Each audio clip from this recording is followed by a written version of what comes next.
उस खाने पर मेरा हक है। विक्रांत तेजी से पास आया। डेनिस का हाथ हवा में ही रुक गया।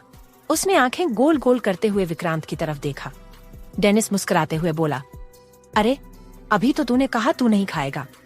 विक्रांत गंभीर मुंह बनाकर कहा, हाँ नहीं खाना था, लेकिन अगर कोई और खाए तो वो बर्दाश्त नहीं होगा। वो आगे बढ़कर टेबल के पास आया और खुद ही प्लेट लेकर बैठ गया। विक्रांत एक निवाला उठाते हुए कहा, इस खाने पर मेरा हक है, ये मैं खाऊंगा। अगर कुछ बचा तो सोचूंगा तुझे दूं या नहीं। डेनिस हैरानी से कहा, ओ बेटा, प्यार भी पूरा और गुस्सा भी कायम। तू तो पूरा झगड़ालू आशिक निकला। विक्रांत ने कुछ नहीं कहा, बस खाने में व्यस्त हो गया। हर निवाला खाते हुए उसके चेहरे की सख्ती अब भी बरकरार थी। डेनिस चेहरा पास लाकर फुसफुसाता है, भाई खाना तो मेरी साली ने शानदार बनाया है, बोलूं उससे कि रोज लंच डिलीवर करे। विक्रांत चबाते हुए बोला, तू चुपचाप बैठ, ज्यादा बोलेगा तो तुझे सिर्फ पराठे की खुशबू ही मिलेगी। डेनिस हंसते हुए कहा, वैसे खाने से ज्यादा तुम्हारे एक्सप्रेशन मजेदार हैं। पहले ना, फिर मेरा हाथ रोकना, फिर प्लेट छीनना। तू ऑफिस के साथ साथ एक्टिंग स्कूल भी खोल ले। विक्रांत सीरियस होकर कहा, बात मत घुमा, खाना अच्छा है इसलिए खा रहा हूँ, इसका मतलब ये मत समझना कि मैं भूल गया हूँ जो हुआ था। डेनिस ने मुस्कुराते हुए कहा, अरे कौन कह रहा है भूल जा, तू तो बस खाना खा ले, बाकी गुस्सा मैं बाद में भी झेल लूंगा। थोड़ी देर तक दोनों चुपचाप खाते रहे। फिर अचानक डेनिस ने विक्रांत की प्लेट की तरफ देखकर कहा, थोड़ा रायता मुझे मिल जाए तो। विक्रांत सख्ती से बोला, नहीं मिलेगा। डेनिस नाक सिकोड़ते हुए कहा, भाई तू दोस्त है या दुश्मन? विक्रांत कोल्ड वॉइस में बोला, जो मेरी स्वीट हार्ट का भेजा खाना चुपचाप खाने लगे उसके साथ दोस्ती नहीं निभाई जाती। डेनिस मुस्कुराते हुए बोला, तो क्या मैं भूखा मर जाऊं? तेरा ही तो अंशा से झगड़ा है, मेरा क्या कसूर? विक्रांत उसको घूरते हैं, तेरा कसूर है कि तू बीच में आया, अब सजा भुगत। डेनिस मुस्कुराते हुए बोला, यार तू तो पहले से ही डॉन जैसी हरकतें करता था, अब तो लंच माफिया भी बन गया। इतना कहकर वो खुद ही हंसने लगा। डेनिस थोड़ा नरम होकर बोला, भाई जो भी हो, एक बात कहूं, अंशा सच में बहुत परेशान थी। उसकी आंखें देखी तो समझ आया कितना दर्द है। और तू भी चाहे जितना सख्त बन, ये खाना खा के तुझे भी उसकी याद आ रही है ना? विक्रांत ने जवाब नहीं दिया, बस एक निवाला और उठाया और धीमे से बोला, खाना अच्छा है, बस इतना काफी है। डेनिस मुस्कुराकर बोला, समझ गया, बाकी बातें मैं नहीं छेड़ूंगा, लेकिन ये प्लेट अब मेरी तरफ सरका देना, क्योंकि अब भूख मुझे भी लग रही है। विक्रांत प्लेट अपनी ओर खींचते हुए बोला, सपने देख, आज सिर्फ खुशबू से काम चलाना पड़ेगा। डेनिस विक्रांत को देखकर मुस्कुरा रहा था। दूसरी ओर गर्मियों की चुभती दोपहर थी। उर्वशी ने दुपट्टा सिर पर ओढ़ा और पास की किराने की दुकान की ओर चल दी। घर में सब्जी खत्म थी और दादू के लिए दवाई भी लेनी थी। वो जैसे ही दुकान के पास पहुंची, उसकी नजर एक आवाज पर अटक गई। अरे अरे, ये तो खुद रानी मैडम है। उर्वशी का चेहरा एक पल में सख्त हो गया। सामने से उसका एक्स मंगेतर चंदन चला आ रहा था। वही घिनौनी हंसी, वही घटिया चाल और वही नजरों में लार टपकाता नजरिया। उर्वशी, चंदन ने हंसते हुए कहा, क्या बात है, इतनी सादी से सूट में? और ये गली? तुम्हारा तो महलों जैसा घर था ना, क्या हुआ? उर्वशी ने एक लंबी सांस ली, खुद को संयमित किया और बिना उसकी तरफ देखे दुकान के सामान की लिस्ट दुकानदार को देने लगी। मगर चंदन कहाँ मानने वाला था? तू ना, सच में बाप रे बाप, कैसे दिन आ गए तेरे। उस हैंडसम से शादी करके भी तू इस खड्डे में कैसे पहुंच गई? उसने अपनी नकली हैरानी को एक गंदी हंसी में छिपा दिया। उर्वशी ने उसकी तरफ मुड़कर ठंडी लेकिन तीखी नजर डाली। तुम अपनी जुबान को लगाम दो चंदन, जो पूछा नहीं गया उसका जवाब देने की तुम्हारी आदत अब भी गई नहीं क्या? चंदन ने होंठ चबाते हुए आगे बढ़कर कहा, ओह हो, इतनी गर्मी क्यों है मैडम को? वैसे सुना है तेरे डेनिस का असली रंग सामने आ गया, लड़कीबाज निकला वो, और अब तू यहाँ दाल चावल में उलझी है। चंदन! उर्वशी की आवाज में अब गुस्सा खुलकर झलक रहा था। तुम अपनी गंदगी अपने पास रखो, मेरे रिश्ते पर बकवास की तो जुबान तोड़ दूंगी। मगर चंदन को तो जैसे मजा आ रहा था। वो और पास आ गया, दुकान के कोने में खड़ा होकर धीमे से बुदबुदाया, तू तो जानती ही है, मुझे सब पता है। मैंने तो सोचा था तेरे दादू को उस प्रिया वाली सच्चाई बता दूं, मगर तेरे डेनिस ने तो कमाल कर दिया, प्रिया को ही गायब करवा दिया रातों रात। उर्वशी के चेहरे का रंग उड़ गया। एक पल को सांस थम गई। चंदन ने पीली पान वाली हंसी हंसते हुए जवाब दिया, अरे मैडम जी, तुम क्यों टेंशन लेती हो, मैं तो मदद करने आया हूँ। मदद? उर्वशी ने घूरते हुए कहा। हाँ। चंदन उसके एकदम करीब आ गया। उसकी सांसें अब उर्वशी के कानों में चुभने लगी। अगर डिवोर्स का वकील चाहिए ना, तो मेरे पास बहुत बढ़िया कॉन्टैक्ट है, और अगर अकेलेपन में रोने के लिए कंधा चाहिए तो वो भी मौजूद है, मुफ्त में। उर्वशी ने एक जोरदार घूरती नजर डाली। उसकी आंखों में नफरत थी, हिकारत थी और दर्द भी। तुम और तुम्हारा कंधा दोनों उस नाले के बराबर हैं जहाँ से तू उठा है। मेरे पास वक्त ही नहीं तेरे जैसी गंदगी पर थूकने का भी। वो सामान उठाकर बिना पीछे देखे तेज कदमों से निकल गई।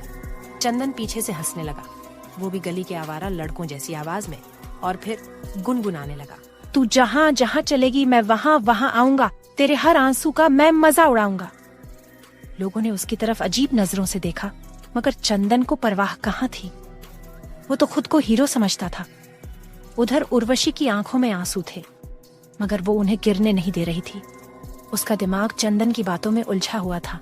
उर्वशी जैसे ही घर आई कि सामने विकी को देखकर उसके कदम ठिठक गए। विकी आज पूरी तरह फॉर्मल लुक में खड़ा था। साफ सुथरी नीली शर्ट, काले पैंट, बाल करीने से जमे हुए और हाथ में एक बढ़िया सी फाइल। उर्वशी ने चौंकते हुए पूछा, ये क्या, तुम कहाँ का इंटरव्यू देने जा रहे हो? विकी ने थोड़ी हिचकिचाहट के साथ मुस्कुराते हुए जवाब दिया, दीदी, मैंने सोचा है कि पढ़ाई के साथ साथ पार्ट टाइम जॉब कर लूं। थोड़ी बहुत कमाई हो जाएगी तो घर के खर्च में मदद मिलेगी। उर्वशी का दिल एकदम कसक गया। उसके चेहरे की मुस्कान फीकी पड़ गई। वो सब समझ चुकी थी। घर की हालत, दवाइयों का खर्च, राशन पानी की टेंशन, सब विकी की आंखों से भी छिपा नहीं था। और पहले डेनिस था, लेकिन अब उर्वशी ने 2 कदम आगे बढ़कर झटके से फाइल उसके हाथ से छीनी। ये सब छोड़, मैं हूँ ना, तू बस पढ़ाई कर, नौकरी वोकरी की टेंशन मुझे लेने दे। विकी ने अपने दीदी के चेहरे को देखा। आंखों में चिंता तो थी, लेकिन साथ ही वो पुरानी उर्वशी भी झलक रही थी, जिसने बचपन से उसे माँ बाप की तरह पाला था। पर दीदी, विकी ने धीमे से कहा, पर कुछ नहीं। उर्वशी की आवाज अब सख्त हो चुकी थी। तू मेरे होते हुए नौकरी करने की बात भी मत सोचना। तू छोटा है, तुझे क्लासरूम में होना चाहिए, ना कि ऑफिस की सीट पर। विकी ने प्यार से उसकी ओर देखा, फिर हल्की सी मुस्कान के साथ बोला, जब आप मेरे लिए माँ जैसी बनी रही है, तो अब मुझे भी भाई बनकर कुछ तो करना है। उर्वशी ने उसके गाल पर हल्के से थपकी दी, और मैं कह रही हूँ, वो वक्त आएगा, तेरी पढ़ाई पूरी हो जाए, फिर तुम पूरी दुनिया संभाल लेना, अभी बस कॉलेज जा। विकी को पता था, दीदी की बात काटने का मतलब लड़ाई को न्योता देना है। उसने सिर हिलाया, फाइल वापस टेबल पर रखी और बैग उठाकर बाहर निकल गया। उर्वशी उसे जाते हुए देखती रही। दरवाजा बंद करते ही वो दीवार से टिक गई और गहरी सांस ली। तुझे फिर से खड़ा होना है, खुद के दम पर। उसने जल्दी से अपना मोबाइल उठाया, कॉन्टैक्ट लिस्ट खोली और पुराने दोस्तों को कॉल करने लगी। पहला कॉल रेनू को किया। हेलो रेनू। हाँ, मैं उर्वशी बोल रही हूँ। उस पार से थोड़ी हैरानी, फिर चिंता की आवाज आई। तू फ्री है अभी? मुझे कोई जॉब चाहिए। हाँ, एडमिन, फ्रंट डेस्क, रिसेप्शन, कुछ भी चलेगा, उर्वशी बोली। दूसरा कॉल उसने स्वाति को किया। स्वाति, ऑफिस में कोई वैकेंसी है क्या?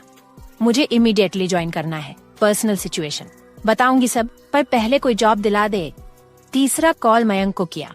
मयंक, तू ह्यूमन रिसोर्सेज है ना उस कंपनी में, मेरी रिज्यूमे भेजने दे क्या?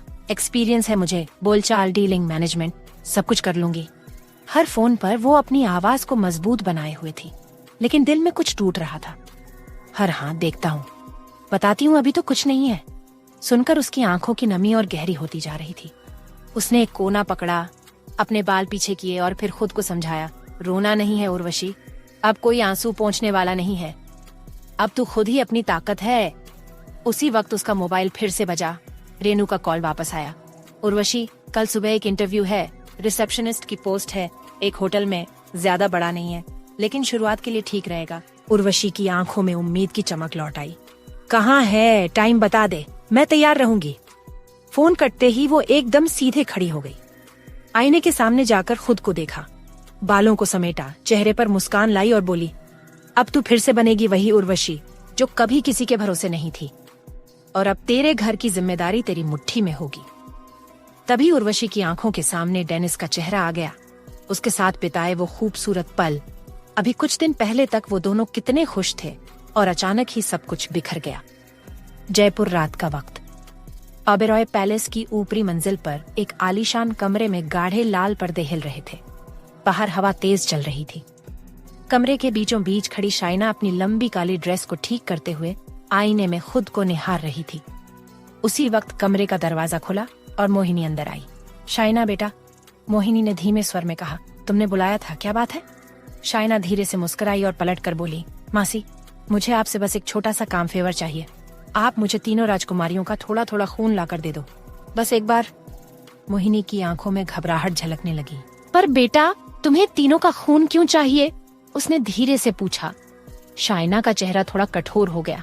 मासी, आप अभी सवाल मत करिए, बस वो खून ला दीजिए, उसके बाद मैं आपको सब बताऊंगी। वादा? मोहिनी कुछ कहने ही वाली थी, तभी शाइना उसके पास आई, उसका हाथ थामकर बोली, आप थक गई होंगी, आराम करिए, मैं एक जरूरी काम निपटा कर आती हूँ। मोहिनी चुपचाप सिर हिलाकर बैठ गई। शाइना धीमे कदमों से कमरे से निकली और बाहर अंधेरे में अपनी कार की तरफ बढ़ी। उसकी चाल में कुछ रहस्य था, कुछ ऐसा जो सिर्फ वही जानती थी। कार स्टार्ट करते हुए उसने जंगल की ओर गाड़ी मोड़ दी।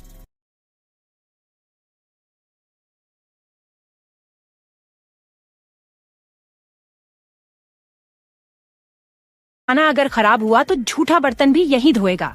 विकी ने आंखें गोल कर लीं। दादू, अपने पोते को कोई मारता है क्या? उर्वशी की हंसी छूट गई। वो बोली, ठीक है महाराजाओं, मैं फ्रेश होकर आती हूँ, फिर देखते हैं तुम्हारी बनाई इस शाही थाली का असली स्वाद। कुछ ही देर में उर्वशी हल्के पीच रंग के प्लाजो सूट में बाहर आई। सिंपल लेकिन बेहद खूबसूरत लग रही थी, जैसे वक्त ने उसे थकाया हो, लेकिन उसकी आत्मा अब भी मुस्कुराना जानती थी। वो आकर टेबल पर बैठी ही थी कि विकी ने प्लेट में खाना परोसना शुरू किया। तो लीजिए मैडम, आपके लिए खास विकी की बनाई खिचड़ी, जिसमें है एक्स्ट्रा तड़का, थोड़ा प्यार और शायद थोड़ा ज्यादा नमक। विकी ने आंख दबाते हुए कहा। खिचड़ी? उर्वशी ने चौंकते हुए कहा। दादू ने सर पकड़ लिया। मैंने बोला था आलू की सब्जी बना, ये खिचड़ी बना लाया, अब तू ही खा। अरे दादू, हेल्दी डाइट में खिचड़ी ही तो बेस्ट है। दी देखो, ऊपर से घी भी डाला है, विकी बोला। उर्वशी ने एक चम्मच खिचड़ी खाई और आंखें बंद कर लीं। सच में बचपन की याद दिला दी, जब माँ बीमार होने पर ऐसी ही खिचड़ी बनाती थी। माहौल अचानक हल्का सा भावुक हो गया। दादू ने उर्वशी का हाथ थामा। बेटा, चाहे जो भी हो, तू अकेली नहीं है, हम है ना तेरे साथ। उर्वशी ने मुस्कुराते हुए कहा। मुझे पता है दादू, इसलिए तो अब डर नहीं लगता, न अकेलेपन से और न ही किसी और से। विकी ने प्लेट में रोटी रखते हुए माहौल को फिर से हल्का किया। और क्या दी, अब अगर किसी ने तुम्हें परेशान किया तो पहले मैं खुद खिचड़ी खिलाकर उसका इलाज कर दूंगा। तीनों ने जोर से ठाका लगाया। दादू ने बातों का रुख बदलते हुए पूछा, अच्छा चल, अब जरा ये बता, नौकरी कहाँ लगी है, क्या काम है? उर्वशी ने पानी का घूंट लिया और जवाब दिया, एक होटल में रिसेप्शनिस्ट की पोस्ट मिली है, आज ही इंटरव्यू था और उसी दिन सिलेक्शन भी। वाह, मेरी पोती तो छा गई। दादू ने खुशी से ताली बजाई। विकी ने बीच में टोका, सैलरी कितनी मिल रही है?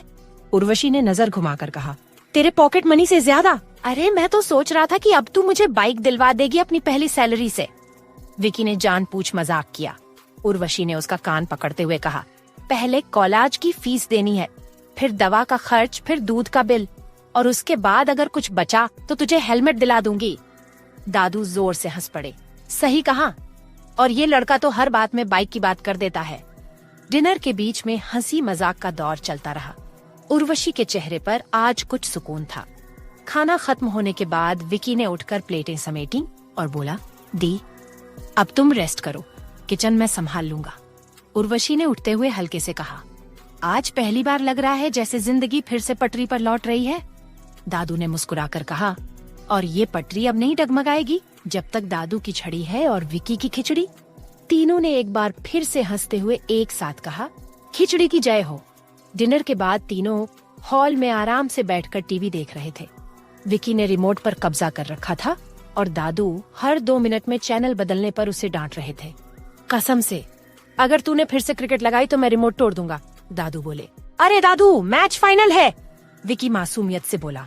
उर्वशी हंस रही थी, तभी धड़ाधड़ दरवाजे पर जोर जोर से कोई दस्तक देने लगा। सब चौंक गए। रात के इस वक्त इतनी जोर से? विकी उठते हुए बोला। इतनी रात को कौन जान खा रहा है? जैसे ही विकी ने दरवाजा खोला उसकी आवाज गूंज गई। जीजू आप? सामने डेनिस खड़ा था, बिखरे हुए बाल, लाल आंखें। एक पल को तो लगा जैसे कोई सीरियल का विलेन बाहर से घुस आया हो।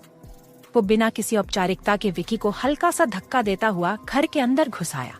उसके चेहरे पर वही पुराना एटीट्यूड, लेकिन इस बार आंखों में कुछ और भी था, शायद कोई अधूरी तलब। उर्वशी की नजरें एक पल को रुकी, फिर तेज आवाज में बोली, डेनिस जी, किस हक से नशे की हालत में यहाँ चले आए आप?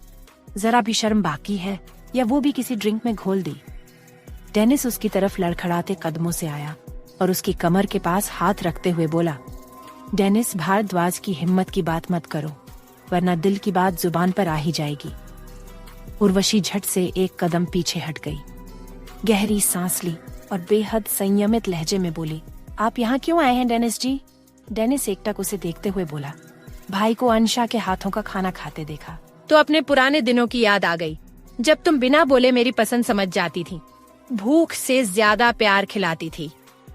दादू तुरंत उठे और सख्त लहजे में बोले, ये कोई होटल नहीं है, यहाँ से जाओ। लेकिन डेनिस वहीं सोफे पर धम्म से बैठ गया, पैर मोड़कर जैसे वो किसी 5 स्टार में बैठा हो। खाना खाए बिना तो हिलूंगा भी नहीं, उसने जिद पकड़ ली। उर्वशी ने दादू की ओर देखा, फिर विकी की तरफ, जो धीरे से बोला, दी आप जानती हो ना जीजू कितने जिद्दी हैं, बना दो ना कुछ, बस आज की बात समझ लो। उर्वशी गुस्से से डेनिस की ओर देखते हुए किचन की तरफ चली गई, बड़बड़ाते हुए, डेनिस जी खुद को समझते क्या है? आधे घंटे बाद वो प्लेट में गर्मागर्म खाना लेकर बाहर आई। जैसे ही हॉल में पहुंची वहाँ सन्नाटा था। दादू, विकी, कहाँ गए सब? डेनिस ने सोफे पर लेटे लेटे डेविल स्माइल के साथ कहा, तुम्हारे घर वाले मेरे बॉडीगार्ड्स के साथ थोड़ा वॉक एंड टॉक पर निकले हैं, अब कुछ वक्त हम दोनों के लिए। उर्वशी का चेहरा एक पल को सख्त हुआ, लेकिन उसे कुछ गलत महसूस हुआ। वो चौंकी, तुमने उन्हें जबरदस्ती तो नहीं? डेनिस खड़ा हुआ, उसके पास आया और उसकी आंखों में देखते हुए बोला, रिलैक्स वाइफी, उन्हें कुछ नहीं होगा, लेकिन हाँ, अगर तुमने मुझे अपने हाथों से नहीं खिलाया तो हो सकता है मैं खुद बेकाबू हो जाऊं। उर्वशी ने तेजी से प्लेट टेबल पर रखी। डेनिस जी, हर बार डराना बंद करो, डरा नहीं रहा, भूखा हूँ और तुमसे प्यार भी। डेनिस ने हाथ पकड़कर उसे अपनी गोद में खींच लिया। क्या कर रहे हो डेनिस जी, छोड़ो मुझे। उर्वशी ने खुद को छुड़ाने की कोशिश की, लेकिन डेनिस की पकड़ मजबूत थी। बस तुम्हारे हाथों से खाना खाकर फिर चला जाऊंगा, उसने आंखें मूंदते हुए कहा। उर्वशी थक हार कर चुपचाप बैठ गई।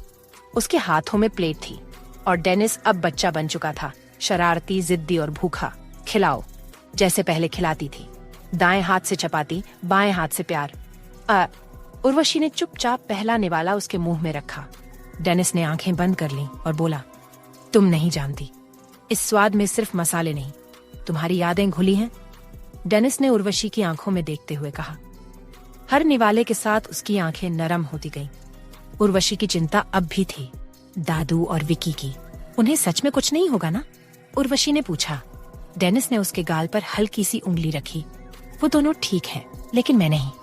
जब तुम पास नहीं होती मैं बिखर जाता हूँ, यूं ही नशे में आ जाता हूँ। उर्वशी ने उसकी आंखों में देखा।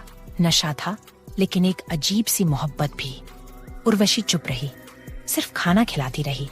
डेनिस की गोद में बैठी हुई, उसकी हथेलियों से वही खाना जिसमें ना सिर्फ स्वाद था, बल्कि एक अधूरे रिश्ते का कड़वा मीठा एहसास भी।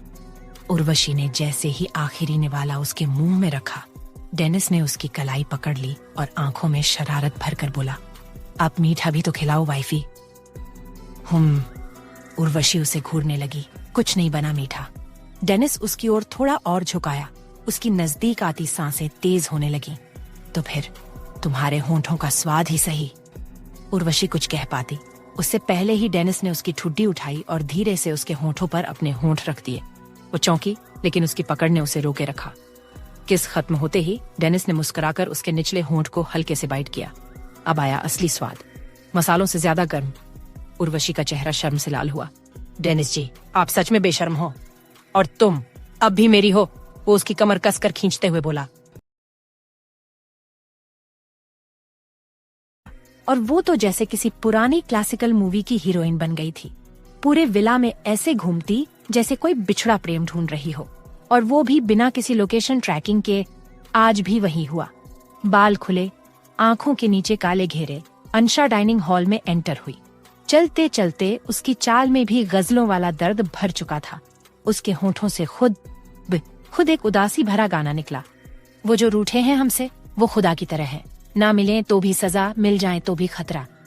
सारे सर्वेंट इधर उधर खड़े थे। जो कभी उससे मजाक किया करते थे, आज उसकी ओर देख भी नहीं पा रहे थे। उनकी वही चुलबुली नटखट मैडम अब एक दुखी आत्मा बन चुकी थी। सिचुएशन टाइप, सीरियल की टीआरपी गिराने वाली ट्रैजिक बहू। वो सीधी जाकर विक्रांत की किंग चेयर पर बैठ गई। चेयर पर बैठते ही वो जरा पीछे को झुकी, फिर गहरी सांस ली और आंखें बंद कर लीं, जैसे विक्रांत की मौजूदगी को महसूस करने की नाकाम कोशिश कर रही हो। अंशा ने धीरे से कहा, इतनी भी क्या नाराजगी थी कि शक्ल तक नहीं दिखाई इन 10 दिनों में। तभी एक सर्वेंट झिझकते हुए पास आया। सर्वेंट धीमी आवाज में बोला, मैडम, वो आप बायंस की चेयर पर बैठी हैं। अंशा आंखें खोलते हुए कहा, हाँ बैठी हूँ। क्यों, बिजली तो नहीं कटेगी ना? या ये चेयर बोल उठेगी? चल हट, ये सिर्फ क्रूएल लोगों के लिए है। बाकी सर्वेंट जो अब तक चुप थे, थोड़ी हिम्मत करके पास आ गए। सबकी आंखों में चिंता थी, लेकिन मुंह से कुछ नहीं निकल रहा था। अंशा चेयर पर पैर चढ़ाते हुए थोड़ी क्यूट बच्ची जैसी टोन में बोली, तुम लोग तो विक्रांत सर को सालों से जानते हो। बताओ ना, मैं क्या करूं? कैसे मनाऊं उन्हें? कोई आइडिया दो ना। सभी सर्वेंट एक दूसरे की तरफ देखते हैं। फिर सबसे सीनियर सर्वेंट ने एक लंबी सांस भरी। सीनियर सर्वेंट सिर झुकाकर बोला, मैडम, पहले दिन से ही कह रहा हूँ, बैन्स बहुत ही गुस्सैल हैं। एक बार तो ब्रेकफास्ट में 2 मिनट की देरी पर प्लेट दीवार पे दे मारी थी। पहला सर्वेंट बोला, हाँ, और एक बार हमारा साथी ने सिर्फ इतना बोल दिया कि बायंस, बारिश हो रही है, तो बायंस ने उसके सिर पे फाइल फेंक दी थी। मैक्सी किचन से आई, धीरे से बोली, मैडम, आपने तो अभी उनका क्रोध तांडव देखा ही नहीं। एक बार मुझसे कॉफी में गलती से शुगर डाल गई तो मग सीधे फर्श पर दे मारा। अंशा सिर पकड़े हुए कहा, हे भगवान, विक्रांत सर तो पक्के खड़ूस आदमी निकले। तीसरा सर्वेंट बोल पड़ा, और एक बार किसी ने उन्हें आंखें उठाकर देखा था, बस एक बार, और वो बंदा अब नेपाल में ट्रैकिंग कर रहा है, बिना मोबाइल के। अंशा घबरा कर बोली, मतलब अगर मैंने उन्हें मनाने की कोशिश की तो वो मुझे हिमालय भेज देंगे? मैक्सी बोली, शायद, लेकिन सर की एक बात पक्की है, जब तक उन्हें खुद ये महसूस ना हो कि वो गलत हैं, तब तक वो रत्ती भर नहीं बदलते। चाहे आप रो लो, भूखी रहो, गाना गाओ या कुर्सी पे ब्रेक डांस कर लो। अंशा कुर्सी पर बैठी बैठी रोनी शक्ल बनाकर बोली, ब्रेक डांस छोड़ो, अब तो मुझे बूट पॉलिश करके ही माफी मांगनी पड़ेगी शायद। उसने अपने सिर पर हाथ मारा और एक जोर की आह भरी। अंशा रोती हुई बच्ची जैसी आवाज में बोली, अब मैं क्या करूं? कोई आइडिया नहीं बचा। प्यार में तो सब कहते थे कि मनाओ, रूठा है तो मना लो, पर कोई ये नहीं बताता कि सासू माँ के क्रूएल बेटे को कैसे मनाएं। सब सर्वेंट की हंसी छूट गई, लेकिन तुरंत सीरियस हो गए, क्योंकि विक्रांत का नाम सुनते ही सबकी स्पाइन सीधी हो जाती थी। सीनियर सर्वेंट बोला, देखिए मैडम, आप तो बायंस की लाइफ में पॉजिटिव चेंज लेकर आई थी, पर बायंस ऐसे इंसान हैं जिनके पास पॉजिटिव चीजों की सिक्योरिटी चेक होती है। अंशा आंखें फैलाकर पूछती हैं, मतलब मेरे आंसू भी चेक करेंगे वो? कहीं ऐसा ना हो कि वो पूछ ले, ये रोना सच्चा है या इमोशनल ड्रामा? पहला सर्वेंट सीरियस होकर बोला, वैसे अगर आप सच में उन्हें मनाना चाहती हैं, तो आपको थोड़ा उनके जैसे बनना पड़ेगा। अंशा हैरान होकर बोली, क्या मतलब गुस्से में प्लेट फेंकूं, गाली दूं या चाय में नमक डाल दूं? मैक्सी मुस्कुराते हुए बोली, नहीं, मतलब थोड़ा उनकी भाषा में बात कीजिए, थोड़ा रौब दिखाइए, थोड़ी अकड़ लाइए। बायनस को शायद लगे कि आप कमजोर नहीं हैं, और तब शायद। अंशा जो अब तक रो रही थी, अचानक आंसू पोंछते हुए उठ खड़ी होती है। बस, बहुत हुआ रोना धोना, अब मैं बनूंगी मिसेज क्रूएल वर्सन 2, 0। सबकी आंखें चौड़ी हो गईं। अंशा एकदम जोश में बोली, अब मैं विक्रांत सर को दिखाऊंगी कि मैं कोई रोती हुई वाइफ नहीं, बल्कि प्यार की रानी हूँ, और प्यार की रानी कभी हार नहीं मानती। सीनियर सर्वेंट धीरे से बाकी सर्वेंट से बोला, या तो बायंस मान जाएंगे, या फिर हमें जायनब छोड़कर नेपाल जाना पड़ेगा। ब्रेकफास्ट के बाद विला का स्टाफ क्वार्टर का कॉर्नर अंशा अपने सीक्रेट मिशन में बिजी थी। चेहरा सीरियस, हाथ में पेन और पेपर। चारों तरफ विला के वफादार सर्वेंट जमा थे। अंशा फुसफुसाते हुए फुल मिशन मोड में बोली, देखो भाइयों और बहनों, अब बहुत हो गया। 10 दिन से मैं बस विक्रांत सर की याद में सूख गई हूँ। मेरे बाल बिखरे हुए हैं, डार्क सर्कल्स गहरे होते जा रहे हैं, और सबसे बड़ी बात, मैं अब ठीक से खा भी नहीं पा रही। एक मेड बोलती है, और मैडम, आप बेंस की चेयर पर बैठकर जब रोती हो ना, तो लगता है किसी रॉयल भूत ने विला पे कब्जा कर लिया हो। अंशा ने क्यूट गुस्से वाला फेस बनाकर कहा, हाँ, अब बस और नहीं, हमें विक्रांत सर को वापस घर खींचना ही होगा, चाहे कुछ भी हो जाए। ऑपरेशन विकू वापसी शुरू किया जाए। एक सर्वेंट बोला, लेकिन बेंस तो कहकर गए हैं कि कोई फोन भी मत करना, वरना। अंशा शातिर मुस्कान के साथ बोली, तो सीधा फोन नहीं करेंगे। प्लान ए सुनो, उन्हें लगेगा कि विला में इमरजेंसी है, कुछ ऐसा कि उन्हें आना ही पड़े। कोई बोलेगा लाइट शॉर्ट सर्किट हो गया, कोई कहेगा बगीचे में आग लग गई, और कोई मेड बीच में टपकती है, कोई बोलेगा मैडम बेहोश हो गई। अंशा शौक और ड्रामा के बीच बोली, हाँ, ये तो सुपरहिट आइडिया है, मैं खुद ही गिर पड़ूंगी फर्श पर।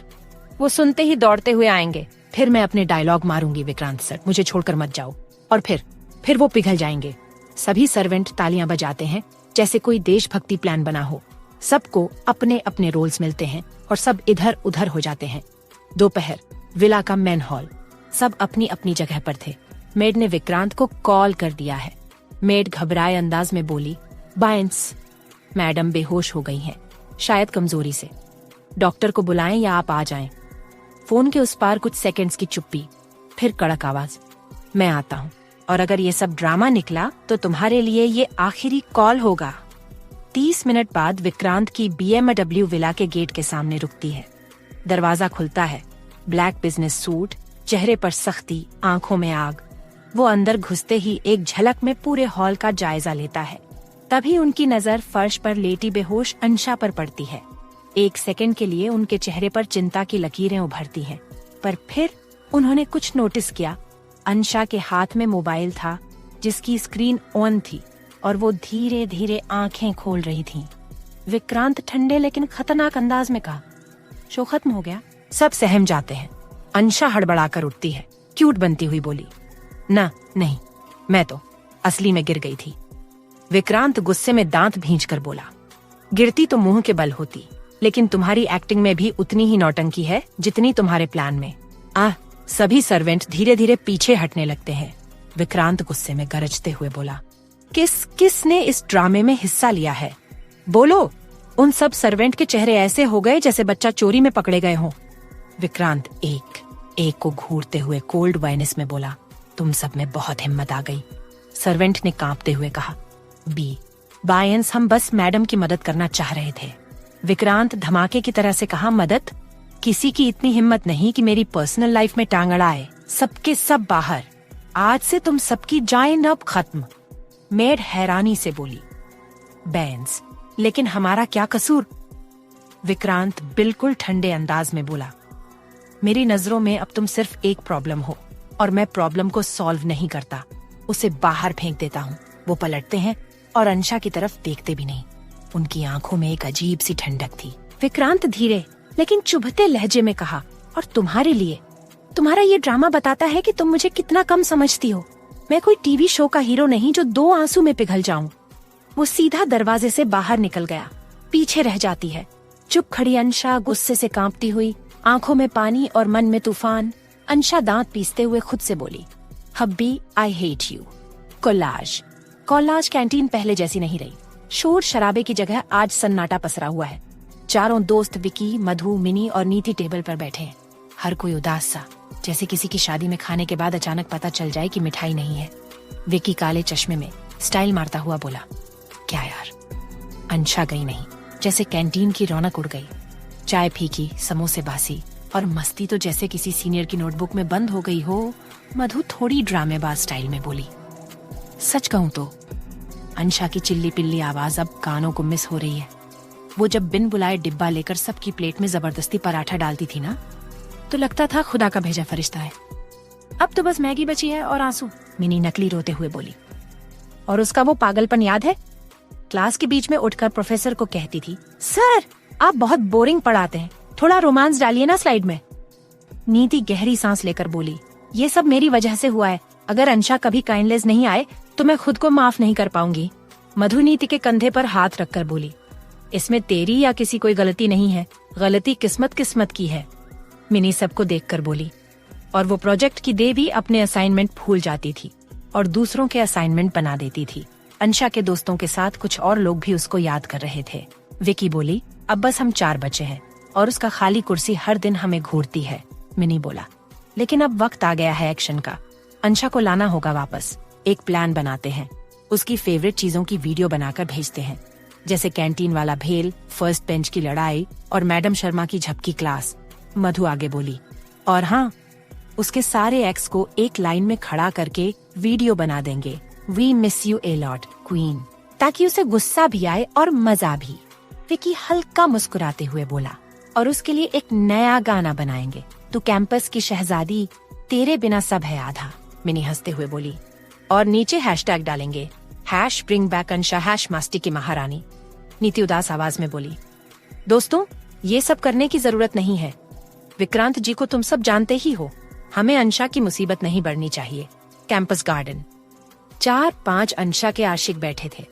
पहला आशिक सांस भरते हुए बोला, भाई वो तो चली गई, लेकिन दिल में वो झूम बराबर झूम करके बैठ गई है।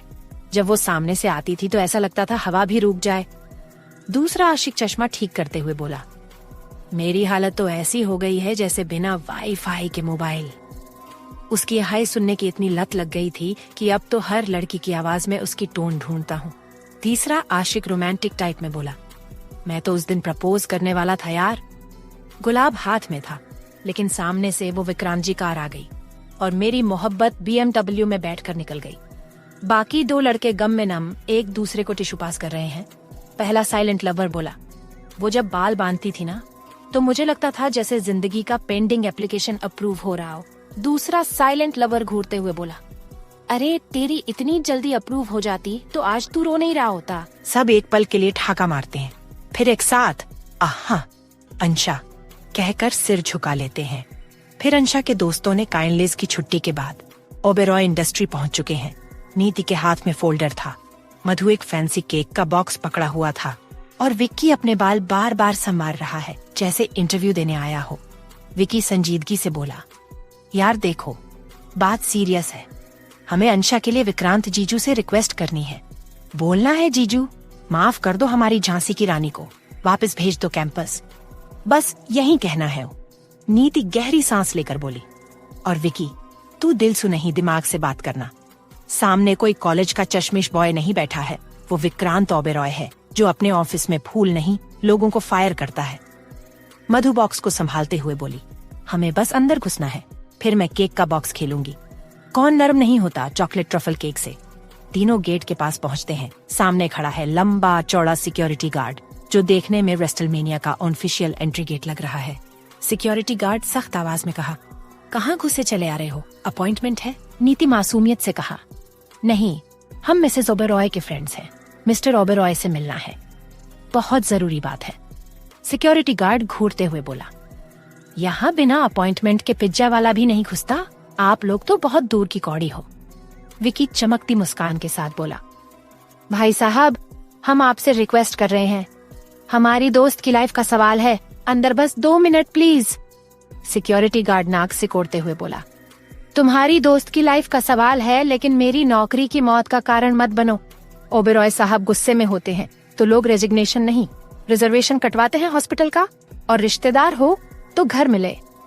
मधु थोड़ी इमोशनल होकर बोली, देखिए अंकल, हम बस इतना चाहते हैं कि हम मिस्टर ओबेरॉय से बोले अंशा को माफ कर दें, वो बहुत दुखी है और हमारी क्लास उफ जैसे हंसी का कोई ब्रेकअप हो गया हो।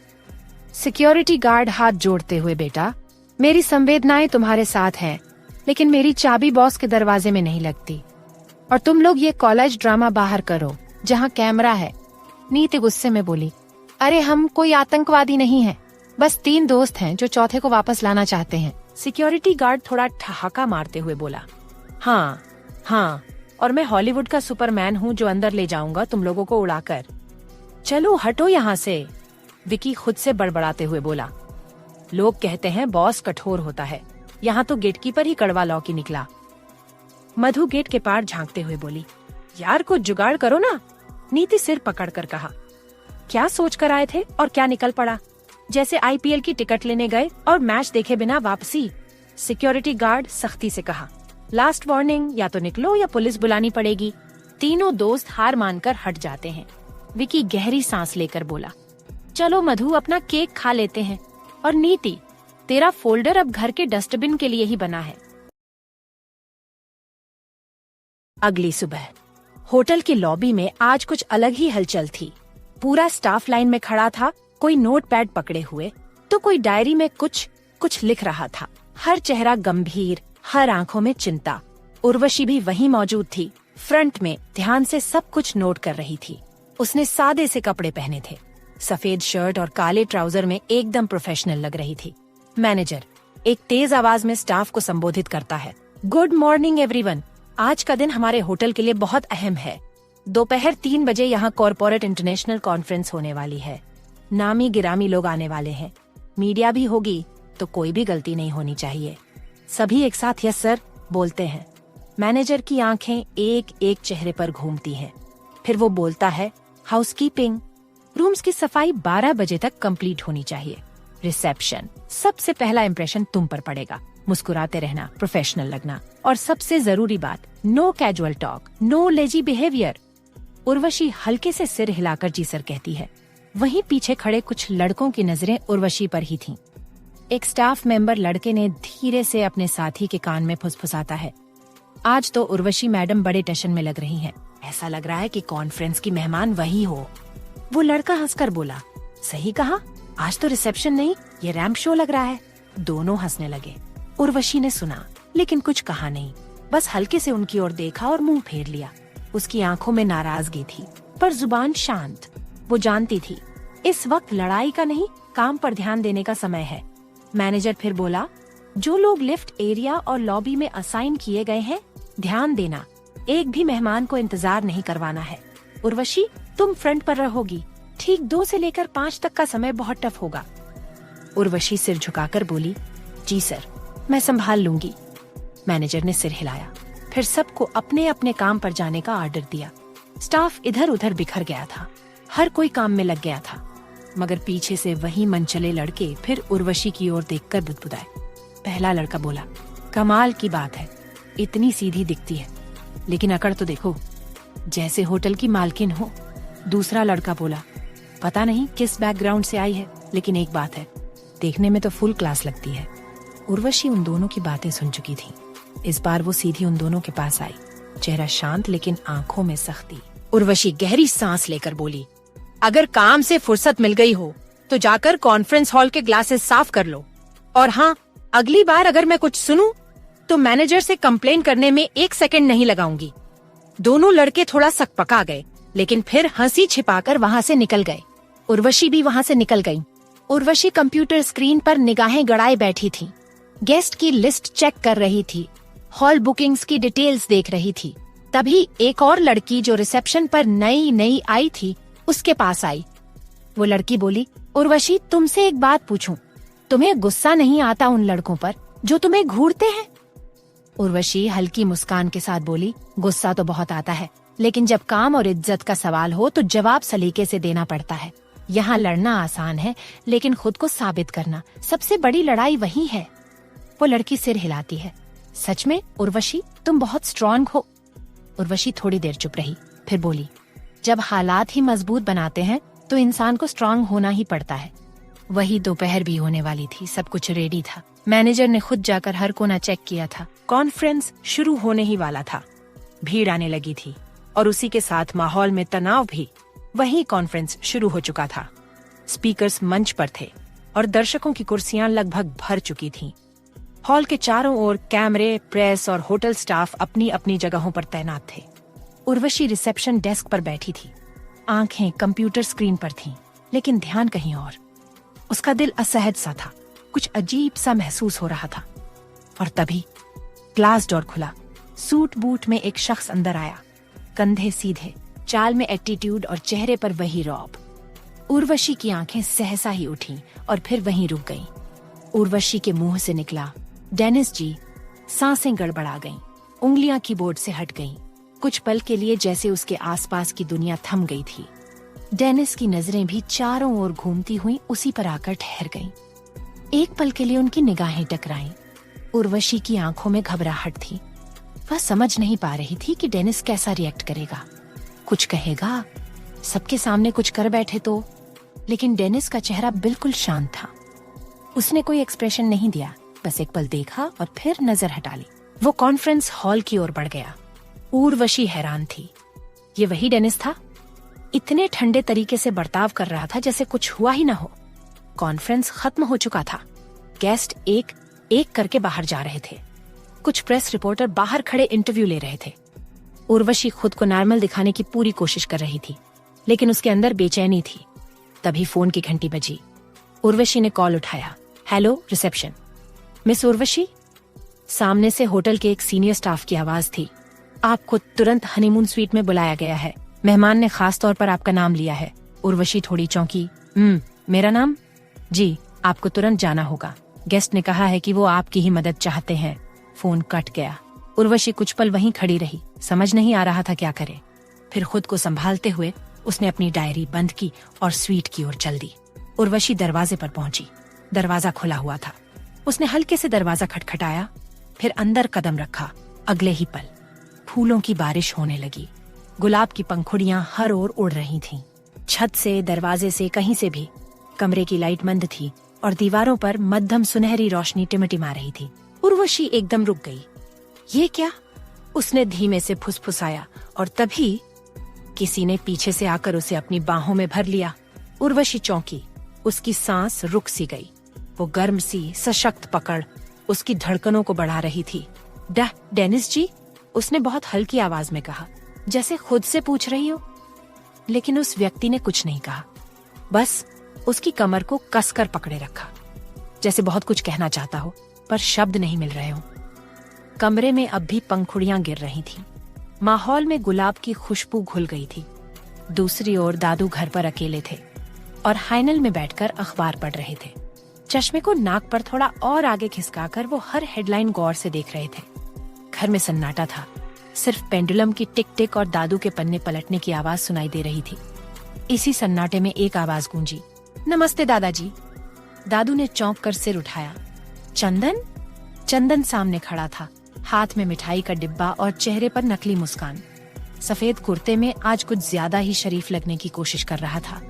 दादू बोले, अरे तू अचानक, कोई काम था क्या? चंदन ने कुर्सी खींची और बैठते हुए बोला, काम क्या दादू, बस आपसे मिलने का मन कर गया। बहुत दिनों से सोचा कि आकर हाल चाल ले लूं। दादू मुस्कुरा दिए, बढ़िया किया, पर मिठाई क्यों? चंदन ने डिब्बा टेबल पर रखते हुए कहा, एक अच्छी खबर लेकर आया हूँ जो आपके लिए थोड़ी कड़वी भी है, लेकिन सुनना जरूरी है। दादू का माथा सिकुड़ गया। क्या मतलब? चंदन झुका और बोला, दादाजी, आपको सच में लगता है कि उर्वशी अब भी उस डेनिस के साथ खुश रह सकती है? दादू चंदन की बात सुनकर चुप रहे। चंदन की आवाज तल्ख हो गई। दादाजी, मैं भी आपको उस डेनिस की सच्चाई पहले ही दिखना चाहता था, पर उसने उस लड़की को गायब करवा दिया था। दादू चुप ही रहे। उनके चेहरे पर एक साया सा गुजर गया। चंदन ने फुर्ती से बात आगे बढ़ाई, आप ही सोचिए दादू, आपकी पोती आज भी उसी नाम का मंगलसूत्र पहनकर घूम रही है जिसका रिश्ता शर्म और धोखे से जुड़ा है। कब तक वो ऐसे जले पर नमक छिड़कती रहेगी? दादू की आंखें उर्वशी की तस्वीर पर टिक गईं। कहीं न कहीं दिल की दीवारें दरकने लगी थीं। आप जानते हैं दादू, उर्वशी आपको कितना मानती है। अगर आपने कहा तो वो एक पल में वो रिश्ता तोड़ देगी। बस एक बार आप कह दीजिए। चंदन अब धीरे धीरे दादू के पास खिसक आया था। मैं नहीं चाहता कि उर्वशी की जिंदगी यूं तबाह होती रहे। और डेनिस, वो तो अब भी पार्टीज, बिजनेस डील्स और दिखावे में ही उलझा है। उर्वशी को क्या मिला इस शादी से? सिर्फ धोखा और अकेलापन। दादू की आंखों में अब हल्का रोष था, लेकिन वो अब भी कुछ बोल नहीं रहे थे। चंदन ने आखिरी वार किया, आप ही ने हमें सिखाया था कि झूठे रिश्ते ढोने से अच्छा है सच्चाई से नाता जोड़ो। और डेनिस का रिश्ता, माफ कीजिए दादू, एक मजाक बनकर रह गया है। दादू गहरी सांस लेकर बोले, चंदन, ये मामला बहुत गंभीर है। गंभीर है तभी तो मैं आया हूँ दादू, चंदन ने बात काटते हुए कहा। आप ही फैसला लीजिए। अगर आप कह देंगे तो उर्वशी एक शब्द नहीं कहेगी। आप उसकी पूरी दुनिया है। दादू ने चंदन को घूरते हुए पूछा, तुम कहना क्या चाहते हो? सफा कहो, चंदन को यही तो चाहिए था। वो सीरियस फेस बनाकर बोला, डिवोर्स? आप उर्वशी का उस डेनिस से डिवोर्स करवा दीजिए ताकि उर्वशी उस धोखेबाज आदमी से अलग हो अपनी जिंदगी जी पाए। चंदन दादू को भड़कता रहा और दादू सब कुछ बड़े ध्यान से सुनते रहे। वहीं दूसरी तरफ कमरा अब भी गुलाब की खुशबू से भरा हुआ था। हवा में एक अजीब सी खामोशी थी, लेकिन उस खामोशी के नीचे कुछ बेचैनियां हिलोरे मार रही थीं। उर्वशी अब भी थोड़ी सहमी खड़ी थी। डेनिस ने उसे पीछे से थामा था, मगर वो धीरे धीरे उसके सामने आया, उसकी आंखों में सीधे झांकता हुआ। डर रही हो मुझसे? उसकी आवाज धीमी थी, उसमें वो पुराने वाला जादू अब भी मौजूद था। उर्वशी ने नजरें चुरा लीं। डेनिस ने उसका हाथ पकड़ा, अपनी उंगलियों से उसकी हथेलियों को सहलाया। इतने दिनों बाद देखा है तुम्हें, तो छू भी ना लूं? इतना हक तो बनता है मेरा। उर्वशी ने खुद को अलग करने की कोशिश की, लेकिन डेनिस ने नजदीक खींच लिया। उसकी सांसें अब उर्वशी की गर्दन पर गर्म एहसास छोड़ रही थीं। डेनिस जी, प्लीज ऐसा मत करो। उर्वशी की आवाज कांप रही थी। डेनिस ने धीरे से उसकी गर्दन पर होंठ रखे, हल्के हल्के बाइट करते हुए बोला, जब तुम कहती थी ना कि तुम्हें मेरा टच सबसे ज्यादा पसंद है, वो झूठ था? उर्वशी कांप गई। उसके पैरों में जैसे जान नहीं रही, लेकिन अंदर से एक अजीब सी घबराहट उसे खा रही थी। वो चाहकर भी उस एहसास से खुद को अलग नहीं कर पा रही थी। डेनिस अब उसे बेड की ओर लेकर जा रहा था और हर कदम पर उसकी कमर, पीठ और गर्दन पर किस करता हुआ उसे अपनी बाहों में और भी कसता जा रहा था। वो नजदीकियां बढ़ा रहा था। डेनिस ने उर्वशी को बेड पर लेटकर उसके ऊपर आकर उसके होंठों को अपने होंठों में ले लिया। उर्वशी डेनिस के इस किस से हैरान रह गई। उसकी आंखें फैल गईं। उर्वशी ने अचानक खुद को छुड़ाने की कोशिश की और चीख पड़ी, पर डेनिस के हाथ उर्वशी की बाइंडी पर फ्लो कर रहे थे, जैसे वो उर्वशी को महसूस करना चाहता हो। डेनिस के होंठों से अब उर्वशी की गर्दन पर आ थे। डेनिस की सांसों की गर्मी उर्वशी को बेकरार कर रही थी। डेनिस उर्वशी की शर्ट के बटन खोलने लगा। उर्वशी इससे पहले कुछ करती, डेनिस उसकी शर्ट उसके शरीर से अलग कर चुका था और एक्साइटमेंट में आकर उसने उर्वशी के उभारों के साथ अपने होठों से मनमानी करनी शुरू कर दी और उर्वशी की सिसकियां स्वीट में गूंज उठी। डेनिस ने उर्वशी के बहुत बार गुस्सा करने के बाद भी उसकी पैंट भी रिमूव कर दी। डेनिस अपनी हद पार करता, उससे पहले ही उर्वशी की आवाज गूंज उठी, बस करो डेनिस जी, आप कर क्या रहे हो? ये प्यार नहीं, जबरदस्ती है। डेनिस का हाथ वहीं रुक गया। उसकी आंखें एक पल को बस्तर पर टिक गईं, फिर वापस उर्वशी की आंखों में घुस गईं। जबरदस्ती तुम्हारे साथ? क्या तुम सच में ऐसा सोचती हो? उर्वशी अब खुद को संभाल नहीं पा रही थी। वो गुस्से से चीख कर बोली, आप जैसे आदमी सिर्फ इल्लडे डाकियों की जिंदगी बर्बाद करना जानते हो। शराफत का नकाब ओढ़कर आप न जाने कितनों की दुनिया तबाह कर चुके होंगे। आप मेरे लिए अब सिर्फ एक गलती हो जिसे मैं कभी याद नहीं रखना चाहती। डेनिस की आंखों की चमक अब बुझ चुकी थी, लेकिन अगले ही पल उसमें कुछ जल उठा, कुछ खतरनाक। उर्वशी मौका पाते ही डेनिस को धकेलकर बेड से उतारकर अपने कपड़े उठाकर बाथरूम में भाग जाती है। डेनिस गुस्से में बेड पर पंच मारता है। कुछ देर बाद उर्वशी बाथरूम से बाहर आती है। आंखों में आंसू और गुस्से का मिश्रण था। डेनिस तेजी से आगे बढ़ा और उर्वशी का हाथ पकड़ देकर उसे अपनी तरफ खींच लिया। उसका चेहरा अब उर्वशी से 1 इंच की दूरी पर था। उसने अपना हाथ उर्वशी की कमर पर कसकर रखा और गुस्से में बोला, वाइफी, तुम्हें लगता है मैं तुम्हें छोड़ा दूंगा? मैं पूछ रहा हूँ, मेरे साथ वापस चलोगी या नहीं? उर्वशी तड़प गई। उसकी आंखों में आंसू आ गए। दर्द और गुस्से से भरी हुई उसने खुद को छुड़ाते हुए कहा, नहीं जाऊंगी, मर जाऊंगी पर तुम्हारे साथ नहीं जाऊंगी। डेनिस का गुस्सा अब अपनी हदें पार कर चुका था। उसकी सांसें तेज हो रही थीं, चेहरा लाल हो गया था। उसने दीवार पर हाथ मारा, जिससे पास की लाइट हल्की सी झूल गई। तो अब सुन लो उर्वशी, वो गर्जा, तुमने मुझे ठुकराया है ना? अब तेरी जिंदगी में ऐसा तूफान लाऊंगा, ऐसा कोहराम मचाऊंगा कि हर सांस लेने से पहले तुम्हें मेरा नाम याद आएगा। तुमने जो जहर उगला है ना, अब उसी जहर में तुझे डुबो दूंगा। उर्वशी कांपती हुई पीछे हट गई। उसका चेहरा अब एकदम सफेद पड़ी ले चुका था, लेकिन उसने खुद को संभाला और बोली, डेनिस जी। डेनिस ने एक ठंडी हंसी हंसी, अब तुम मेरी कमजोरी नहीं, मेरी जिद बन गई हो और मैं अपनी जिद किसी को नहीं छोड़ता। वो तेजी से कमरे से बाहर निकल गया। दरवाजा इतनी जोर से बंद किया कि पूरा स्वीट कांप उठा। उर्वशी की आंखों से आंसू बह रहे थे, होंठ कांप रहे थे। उसके दिल में तूफान मच चुका था। कुछ देर तक यूं ही रोने के बाद उर्वशी खुद को संभाल कर वापस रिसेप्शन पर आ जाती है। ओबेरॉय विला, पूरा विला जैसे मौन साध चुका था।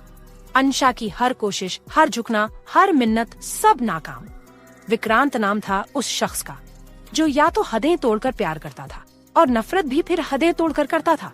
अंशा को उससे सिर्फ प्यार मिला था अब तक। लाड़, तकरार, हक, गुस्सा, सब कुछ, but all quoted in love. पर इन 10 दिनों में पहली बार उसे एहसास हुआ था कि विक्रांत जब इग्नोर करता है तो वो खामोशी भी दिल चीर देने वाली होती है। रात के 1 बजे थे। विक्रांत हमेशा की तरह विला के मेन गेट से भीतर दाखिल हुआ। हाथ में लैपटॉप बैग, चेहरे पर वही सख्त सी नजाकत और चाल में अब भी वही बादशाही अकड़। सीधा कमरे की ओर बढ़ा, लेकिन कमरा खाली, बेड ठीक, तकिया अपनी जगह। पर अंशा गायब, कहाँ गई है अब? वो बड़बड़ाया और फिर धीरे धीरे उसकी नजरें चारों ओर घूमी। बालकनी खाली, क्लोजेट रूम नहीं। तभी बाथरूम से आती हल्की सी हंसी और बोतल के टकराने की आवाज ने उसके कान खड़े कर दिए। उसने कोट उतारकर काउच पर फेंका, शर्ट की बाजू मोड़ी और बाथरूम की ओर कदम बढ़ाए। दरवाजा थोड़ा खुला हुआ था और अंदर का नजारा। वाइन की बोतल हाथ में लिए बाथटब में अंशा बैठी थी, नशे में टल्ली और हंसी ऐसी जैसे पूरी दुनिया मजाक हो। तू गद्दी है अंशा, वो खुद से बात कर रही थी। तूने सोच भी कैसे लिया कि एशिया का सबसे बड़ा बिजनेसमैन तुझ जैसे बेवकूफ सिरफिरी लड़की को उम्र भर झेलेगा? विक्रांत दरवाजे पर खड़ा बस देख रहा था। उसकी भौहें टेढ़ी हुई, होंठ दबे और आंखें छोटी। उसके आसपास तो एक से बढ़कर एक हॉट एंड हैपनिंग लड़कियां घूमती होंगी और तू तो सस्ती वाइन जैसी हो, बेस्वाद, सस्ती और सिरदर्दी। अंशा फिर हंसी। 10 दिन से हो गए, ना माफी ना नाराजगी। मतलब साफ है मिस अंशा, विक्रांत सर का अब तुझसे मन भर चुका है। अब कोई और होगी उनके करीब, लॉन्ग लेग्स, पाउटिंग लिप्स वाली कोई मॉडल टाइप। वो बड़बड़ाते हुए उठी और बाथटब से बाहर निकलने लगी। विक्रांत की आंखें अब भी टिकी थीं उस पर। चेहरा ठंडा, लेकिन अंदर कुछ पक रहा था। अंशा, उसने खुद से कहा, बोलती बहुत है ये लड़की और सोचती उससे भी ज्यादा बकवास। अंशा दरवाजे तक पहुंची और जैसे ही दरवाजे पर खड़े विक्रांत को देखा, उसकी आंखें चौड़ी, फिर आधी बंद। फिर अचानक उसकी हंसी और तेज हो गई। अब मैं इतनी भी पी नहीं कि आपको देख लूं मिस्टर इल्यूजन। और फिर वो विक्रांत के सीने से चिपक गई। हब्बी, आप सच में आए हो या मैं फिर से सपना देख रही हूँ? विक्रांत चुप रहा। मैं सब समझ गई हूँ, अंशा फुसफुसाई। आप मुझसे तंग आ गए हो, तभी तो इतने दिन मुझसे दूर रहे। कोई बात नहीं, मैं खुद ही चली जाती हूँ। वैसे भी अकेले रहना मुझे आता है, मेरी ट्रेनिंग है ना। वो लड़खड़ाते हुए कमरे में पहुंची, चारों ओर देखा और फिर उसकी नजर पड़ी उस टेडी बियर पर जो मैंगो ने उसे गिफ्ट किया था। वो टेडी गोद में उठाया और मासूमियत से बोली, बाएं, मैं जा रही हूँ, तुम अपनी नई मम्मा के साथ खुश रहना। वो तुम्हें डिजाइनर कपड़े पहनाएंगी, मैं तो लोकल मार्केट से लाती थी। विक्रांत अब भी पैंट की पॉकेट में हाथ डाले सब बड़े ध्यान से देख रहा था। एक आईब्राउ ऊपर करके वो अंशा की ये ड्रामा क्लास एंजॉय कर रहा था। मैं जा रही हूँ। अंशा ने दरवाजे की ओर कदम बढ़ाए, लेकिन उससे पहले ही विक्रांत ने तेजी से कदम बढ़ाए, उसे कमर से पकड़ा, सीधा बेड पर लाकर गिरा दिया और अंशा के हाथ से वाइन की बोतल छीनकर नाइट स्टैंड पर रख दी। अंशा विक्रांत को वहम समझते हुए कहती है, हब्बी, अगर आपने मुझे ऐसे ही और इग्नोर किया तो मैं सच में पागल हो जाऊंगी। विक्रांत बस चुपचाप अंशा के मासूम चेहरे को देख रहा, जो आंसुओं से पूरी तरह भीगा हुआ था। अंशा की नम आंखें और उसका टूटता चेहरा देखकर विक्रांत के दिल में एक टीस उठ रही थी। वहीं अंशा नशे में झूमते हुए विक्रांत का चेहरा अपने दोनों हाथों में थामकर कहती है, hubby, I am sorry, please मुझे माफ कर दो और बेबीज को वापस घर बुला लो। इतना कहकर अंशा हल्के से बेड से उठती है और विक्रांत के होंठों पर एक सॉफ्ट किस करती है। अंशा के होंठों का स्पर्श इतने दिनों बाद पाकर विक्रांत खुद पर काबू नहीं रख पाया। उधर अंशा तो नशे में विक्रांत के पूरे चेहरे पर प्यार लुटा रही थी। हर किस में सॉरी छिपा था, हर छुअन में माफी की गुहार। फिर विक्रांत उसे धीरे से बेड पर लिटा दिया और खुद उसके ऊपर आ गया। विक्रांत अंशा के लोअर लिप को अपने होंठों में दबाकर सक करने लगा। अंशा के हाथ विक्रांत के बालों में चलने लगे और अंशा भी विक्रांत का साथ देने लगी। वहीं विक्रांत के हाथ अंशा की कमर को सहला रहे थे। इस वक्त दोनों की आंखें बंद थीं। अंशा विक्रांत का प्यार पाकर बेहद खुश हो रही थी। वक्त के साथ विक्रांत का किस और भी वाइल्ड होता जा रहा था। अब वह अंशा को किस के साथ हल्के हल्के बाइट भी करने लगा था। लगभग 25 मिनट लंबी किस के बाद विक्रांत अंशा के होंठों से अलग होता है। दोनों ही लंबी लंबी सांसें ले रहे थे। अगले ही पल विक्रांत अंशा के चेहरे को चूमने लगता है और धीरे धीरे अंशा के शरीर के हर हिस्से पर लव बाइट्स से निशान बनाने लगता है। कमरे में सिर्फ अंशा की मदहोश कर देने वाली सिसकियां गूंज रही थीं। जब विक्रांत से और कंट्रोल नहीं हुआ तो अंशा बाथरोब रिमूव कर दिया और कुछ पल अंशा के खूबसूरत शरीर को देखा और अगले ही पल अपने कपड़े भी रिमूव कर दिए। विक्रांत को बिना कपड़ों के देखकर अंशा शर्मा कर अपनी आंखें बंद कर लेती है। विक्रांत अंशा के ऊपर झुककर डीप वॉइस में बोला, स्वीट हार्ट, इससे शर्माना कैसा, ये तो तुम्हारा ही है। अंशा आंखें बंद करके क्यूट तरीके से शर्म रही थी। विक्रांत अंशा की मासूमियत देखकर अगल पल उसके पूरे शरीर पर अपने होंठ की छाप छोड़ने लगा था। अंशा के हाथ लगातार विक्रांत के बालों में चल रहे थे। अगले ही पल विक्रांत ने अंशा को अपने ऊपर बैठ लिया। अंशा भी विक्रांत के चेस्ट पर किस करते हुए बीच में बीच बाइट भी कर रही थी। इस वक्त एक दूसरे में डूब रहे थे। जब विक्रांत से कंट्रोल नहीं आओ तो वो अंशा के ऊपर आ गया और उसने खुद को और अंशा को एक ब्लैंकेट से ढक लिया। अगले ही पल विक्रांत ने अंशा को अपने आगोश में भर लिया और उनके मिलन की गवाही अंशा की चीख और करहने की आवाजें दे रही थीं। विक्रांत वक्त के साथ और भी ज्यादा वाइल्ड होता जा रहा था और अंशा की सिसकियों की तीव्रता बढ़ती जा रही थी। लगभग 3 घंटे बाद विक्रांत अंशा को फ्री करता है। अंशा इतनी ज्यादा थक चुकी थी कि वह विक्रांत के सीने में अपना छोटा सा चेहरा छुपाकर सो गई। विक्रांत ने भी अंशा को अपनी बाहों में भर लिया। सुबह 6 बजे विक्रांत की आंखें खुली। वह देखता है कि अंशा उससे बुरी तरह चिपकी हुई सो रही है, जैसे अगर उसने जरा भी ढील दी तो विक्रांत उसे छोड़कर चला जाएगा। विक्रांत अंशा को खुद से दूर करके कहता है, स्वीट हार्ट, तुमने मेरे प्यार का बहुत फायदा उठाया है, अब बारी है सजा की। विक्रांत ओबेरॉय कभी किसी की गलती माफ नहीं करता, पर तुम्हारी हर गलती मैंने माफ की, इस बार नहीं। फिर वह अंशा के माथे पर एक हल्का सा किस करता है, बेड से उठता है, अपनी पैंट पहनता है, अंशा को अपनी शर्ट पहनाता है और उसे ब्लैंकेट से अच्छे से ढककर बाथरूम में चला जाता है। शावर लेकर तैयार होने के बाद वह बिना ब्रेकफास्ट किए ऑफिस के लिए निकल जाता है। वहीं सुबह 8 बजे के अलार्म के साथ अंशा की आंख खुलती है। वह अपनी पूरी बॉडी में असहनीय दर्द महसूस करती है। नशे की वजह से उसे कुछ भी याद नहीं था। अंशा बेड पर बैठकर जब अपना ब्लैंकेट हटाती है तो देखती है कि उसने विक्रांत की शर्ट पहन रखी है। अंशा समझ जाती है कि नशे में उसके साथ क्या हुआ है। वह किसी तरह से खड़ी होकर पूरे रूम में विक्रांत को ढूंढती है, लेकिन विक्रांत उसे कमरे में नहीं मिलता। फिर वह फोन करके मैक्सी से पूछती है कि विक्रांत कहाँ है। मैक्सी बताती है कि विक्रांत तो सुबह ही ऑफिस के लिए निकल चुका है।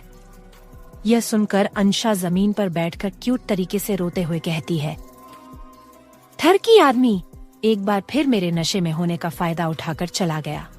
अंशा, तू गद्दी है, गद्दी। वहीं दूसरी तरफ विला के किचन में मैक्सी तेजी से वेटिंग लिस्ट चेक कर रही थी। हाथ में अंशा मैडम का फेवरेट ब्रेकफास्ट ऑन ऑर्डर लिखा था। Red sauce pasta, garlic bread, मलाई पराठा, मिक्स फ्रूट सैलड और बादाम वाली ठंडी लस्सी। शेफ, मैडम को आज थोड़ा स्पेशल चाहिए। ऐसे टनाटन ब्रेकफास्ट बनाओ कि पहली बाइट में ही मूड फ्रेश हो जाए। मैक्सी ने एक रौबदार अंदाज में कहा। शेफ ने हंसते हुए पलटा कहा, फिक्र मत करो मैक्सी, आज जो बनाऊंगी ना उसमें घी कम और प्यार ज्यादा होगा। मैक्सी मुस्कुरा ही रही थी कि तभी पीछे से किसी ने उसका हाथ कसकर पकड़ लिया। मैक्सी, वाह! गजोधर रंगीन शर्ट और उलझे बालों के साथ ऐसे खड़ा था जैसे हीरो की एंट्री हुई हो। चलो हमारे साथ, बहुत हुआ तुम्हारा ड्यूटी व्यूटी, अब बीवी ड्यूटी निभाओ हमारे साथ, उसने आंख मारते हुए कहा। मैक्सी झटके से पलटी। ए मैन गजोधर, मैं किचन में हूँ, कोई चूड़ी लहंगा की दुकान में नहीं जहाँ जब जी चाहे उठा ले जाओ। गजोधर ने उसकी हथेली पर धीमे से किस कर दिया। मैक्सी, वाह! हम रानी मौसी के मायके से आए हैं, हमें कोई रोक टोक नहीं है, समझी? किचन में मौजूद फीमेल शेफ ने झट से बीच में कूद पड़ी, आंखों में शरारत और होठों पर मुस्कान। हाय गजोधर जी, ऐसा क्या चक्कर है कि आप बीवी को किचन से सीधा उठा ले जा रहे हैं? कोई रात वाली फिल्म का रिप्ले हो रहा क्या? बाकी किचन स्टाफ भी हंसने लगा। प्याज काटते काटते हेल्पर शेफ बोला, सर अब बताइए ना, हम तो समझ ही नहीं पा रहे कि इतना तड़प क्यों रहे हैं आप। गजोधर कमर पर हाथ रखकर बोला, अरे भाई हमारी बीवी है, हक जताना हमारा फर्ज है। हम तो कह रहे हैं चलो थोड़ा प्यार मोहब्बत की रोटियां सेंक लें। यहाँ बस रोटी बनाकर खुद कड़क हो गई है। मैक्सी आंखें घुमाते हुए बोली, ए मैन ज्यादा घी मत उड़ेल। फीमेल शेफ जोर से हंसी, ओ गायन गजोधर सर तो बहुत रोमांटिक हैं। गजोधर शर्माते हुए बोला, ऐसी बात नहीं है, हम तो सुबह से तड़प रहे हैं, तुमने किस भी नहीं दिया और अब दिल भी नहीं दे रही हो। हम क्या करें? हेल्पर शेफ बीच में बोला, तो अब दिल लेने किचन में घुस गए। अगली बार क्या बाथरूम। हेल्पर शेफ ने अपनी बात अधूरी छोड़ दी। सभी एक साथ ठहाके मार के हंसने लगे। मैक्सी ने गजोधर की हाथ पकड़ के पास खींचा और धीरे से कान में फुसफुसाई, तू मुझे लेने आया है या सबके सामने तमाशा बनाने? 2 मिनट बाहर खड़ा रह, वरना तुझे गर्म तवे से सीधा कर दूंगी। गजोधर झेंप गया, लेकिन फिर भी बड़बड़ाया, हमें तो बस हमारी हसीना चाहिए, बाकी तवा ववा बाद में देखेंगे। शेफ ने शरारती अंदाज में कहा, गजोधर जी एक काम करो, आज आप दोनों का ब्रेकफास्ट बेड पे भेज देते हैं और लंच किचन में बना लेना साथ मिलकर। मैक्सी ने गजोधर के सीने पर शर्माते हुए मुक्का मारते हुए कहा, पहले अंशा मैडम को खिला दूं, फिर इस भूखे शेर को देखूंगी। गजोधर ने मुस्कुराते हुए हाथ जोड़ लिए, बस जल्दी आ जाना मैक्सीवा, दिल की भट्टी जल रही है और तंदूर तैयार है। किचन फिर हंसी से गूंज उठा। वहीं दूसरी ओर अंशा बेड के किनारे बैठी थी। गोदी में शादी का फोटो एल्बम खोला हुआ था। एक एक फोटो पर उंगलियां फिराते हुए वो कभी मुस्कुराती, कभी उसका चेहरा बुझ सा जाता। एक फोटो पर वो रुकती है जिसमें विक्रांत उसे घूर रहा था और वो शर्म से नजरें झुकाए खड़ी थी। उस वक्त भी मुझे डर लग रहा था, अब भी वही हाल है। अंशा खुद से बुदबुदाई, थक मैडम। कमरे में धीरे से मैक्सी ने झांका और फिर ट्रॉली अंदर ले आई। उस पर गर्मा गर्म ब्रेकफास्ट रखा था। मैक्सी ट्रॉली को कोने की कॉफी टेबल के पास ले जाकर ब्रेकफास्ट सजाने लगी। मैक्सी, अंशा ने धीरे से पूछा, विक्रांत सर मेरे लिए कुछ कहाँ है? मैक्सी ने सिर हल्के से ना में हिलाया। अंशा का चेहरा और भी लटक गया। उसने फोटो एल्बम बंद कर दी, फिर बच्चे जैसा चेहरा बनाते हुए बोली, इसलिए तो मैं शादी नहीं करना चाहती थी विक्रांत सर से। देखना बोलते भी नहीं हैं अब, बस रात को रोमांटिक बन जाते हैं और सुबह ऐसे गायब जैसे मैं कोई किराएदार हूँ। मैक्सी ने पलट कर देखा, फिर उसकी गर्दन पर पड़े एक गहरे लव बाइट पर नजर गई। वो मुस्कुरा दी, मैडम बाउस आपको रात में छोड़ नहीं पा रहा, उसे डरती आप हैं? अजीब हैं आप, तुम तो मेरा मजाक मत उड़ाओ। अंशा ने कुशन उठाकर उसे मारने की एक्टिंग की, फिर उदास होकर बोली, सच में डरती हूँ उससे। मैं सेंसिटिव हूँ कि विक्रांत सर का गुस्सा बर्दाश्त नहीं होता। शादी के बाद कैसे झेलूंगी उन्हें, यही सोचती थी। मैक्सी पास आई और मजाकिया लहजे में बोली, आप ही तो झेल सकती हैं मैडम, कोई और तो उनके लव बाइट्स भी नहीं झेल पाएगा। ये मैक्सी। अंशा ने शर्म से अपनी गर्दन छुपा ली। मैक्सी ने कॉफी का मग थमाते हुए कहा, सच कह रही हूँ। अंशा ने झेंपते हुए कहा, मत याद दिला, मुझे तो कुछ याद भी नहीं, पूरी रात काली फिल्म की तरह ब्लर है। फिर आंखें बड़ी कर बोली, ऊपर से वो ठरकी निकले। मैं नशे में थी और तब भी मुझ पर टूट पड़े। पूरी रात रोमांस किया और सुबह ऐसे भाग गए जैसे कुछ हुआ ही नहीं। मैक्सी हंस हंस कर दोहरी हो गई, मत हंसो, तुम नहीं जानती क्या हालत है मेरी। पूरी बॉडी में हलचल मची हुई है, जैसे बॉडी नहीं ट्रेन से कूद के आई हूँ। बस छोड़ो मैडम, अब तो आपको उनका एटीट्यूड हैंडल करना आना ही चाहिए। आप विक्रांत ओबेरॉय की वाइफ हो, कुछ तो सुपर पावर होगा ना आप में। Super power? हाँ, वो मुझे देखकर ही आउट ऑफ कंट्रोल हो जाते हैं, अंशा ने कहा। फिर दोनों जोर से हंसने लगी। एक बात बोलूं मैक्सी? अंशा अचानक गंभीर होकर बोली, वो बहुत प्यारे हैं, जब देखो गुस्सा करते रहते हैं, मुझे प्यार करके डांटते भी रहते हैं। मैक्सी अंशा की बात सुनकर गहरी सांस लेकर बोली, मैडम आप इतनी प्यारी हैं, बाइनस अब आपसे ज्यादा दिन दूर नहीं रह सकते, आप ब्रेकफास्ट कर लीजिए। अंशा मना करती है, पर मैक्सी अंशा को थोड़ा बहुत ब्रेकफास्ट खिला देती है और अंशा इमोशनल होकर मैक्सी के गले लगकर रोने लगती है। मैक्सी को बहुत बुरा लग रहा था, पर वो कुछ नहीं कर सकती थी। सुबह के करीब 9 बजे थे। उर्वशी ऑफिस जाने के लिए टैक्सी स्टैंड पर खड़ी थी। हल्की सी ठंडी हवा चल रही थी और हल्के से मुस्कुराते हुए वो एक पुराने दोस्त से बात कर रही थी। कभी कोलाज में साथ पढ़ता था, आज संयोग से मिल गया था। दोनों की बातचीत में वो मासूमियत थी जो कभी कॉलेज के गलियारों में थी। हंसी की आवाजें हल्की हल्की टैक्सी स्टैंड के शोर में भी सुनाई दे रही थीं। पर इसी हंसी के बीच कुछ दूरी पर खड़ी एक काली कार के अंदर बैठा डेनिस उर्वशी को देख रहा था। उसके चेहरे पर पहले हैरानी थी, फिर शक और अब बस गुस्सा। उसकी आंखों की पुतलियां सिकुड़ गई थीं। उसने तुरंत अपना फोन निकाला और उर्वशी को कॉल किया। कॉल जा रही थी, लेकिन उर्वशी ने देखा ही नहीं। वो तो उस दोस्त के साथ पुरानी यादों में डूबी थी। कॉल कट गया। डेनिस की नाक की सीध और जबड़े की मसल्स एक साथ तन गए। उसने दोबारा कॉल किया। इस बार भी उर्वशी ने नहीं उठाया। कार का दरवाजा तेजी से खुला। डेनिस बाहर निकला और किर का दरवाजा जोर से बंद किया। वो चाहता तो वहीं जाकर कुछ कह देता, लेकिन उसने खुद को रोका। उसके चेहरे पर एक साइंटिस्ट जैसा एक्सप्रेशन था, जैसे किसी एक्सपेरिमेंट की शुरुआत हो गई हो। अब देखती हो मिसेज उर्वशी डेनिस, कितनी हंसी बचती है तेरे चेहरे पर, वो बड़बड़ाया।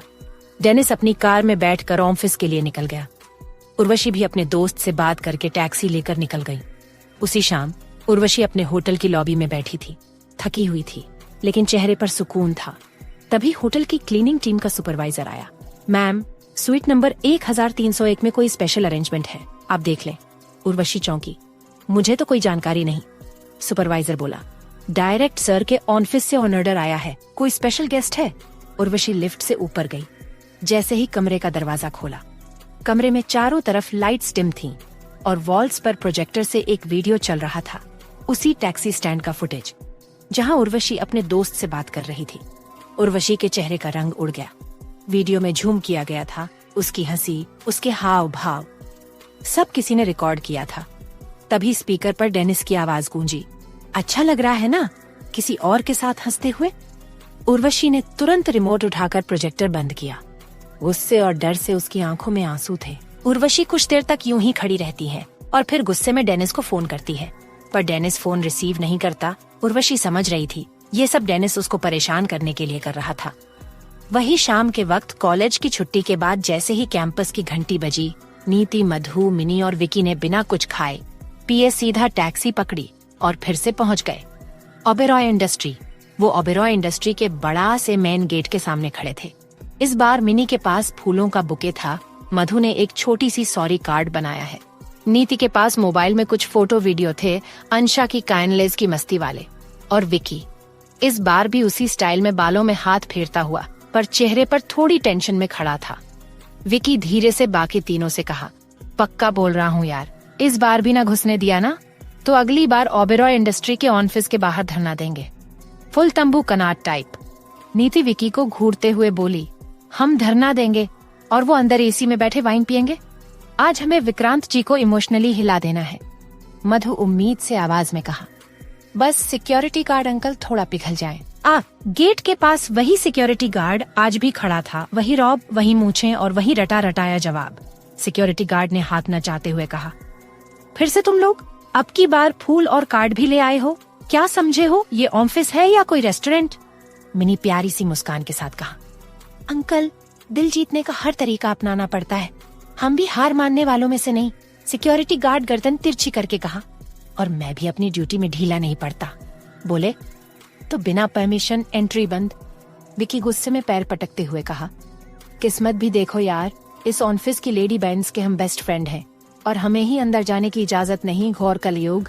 सिक्योरिटी गार्ड से झटकते हुए कहा, जो भी हो बॉस इज बॉस और तुम लोग हो द रिजेक्टेड बैंड। तभी गेट के दूसरी तरफ से एक ब्लैक कलर की कार आकर रुकी।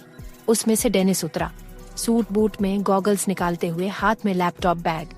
डेनिस की नजर जैसे ही उन चारों पर पड़ी, चेहरा तमतमा गया। खुद से ही बड़बड़ाता हुआ आगे बढ़ा, ये फिर से आ गए? कोलाज की छुट्टी होती है या इनका पागलपन एक्टिवेट? वो तेजी से आगे आया और सीधे विकी के सामने जा खड़ा हुआ। डेनिस तेज आवाज में बोला, तुम यहाँ फिर क्या कर रहे हो?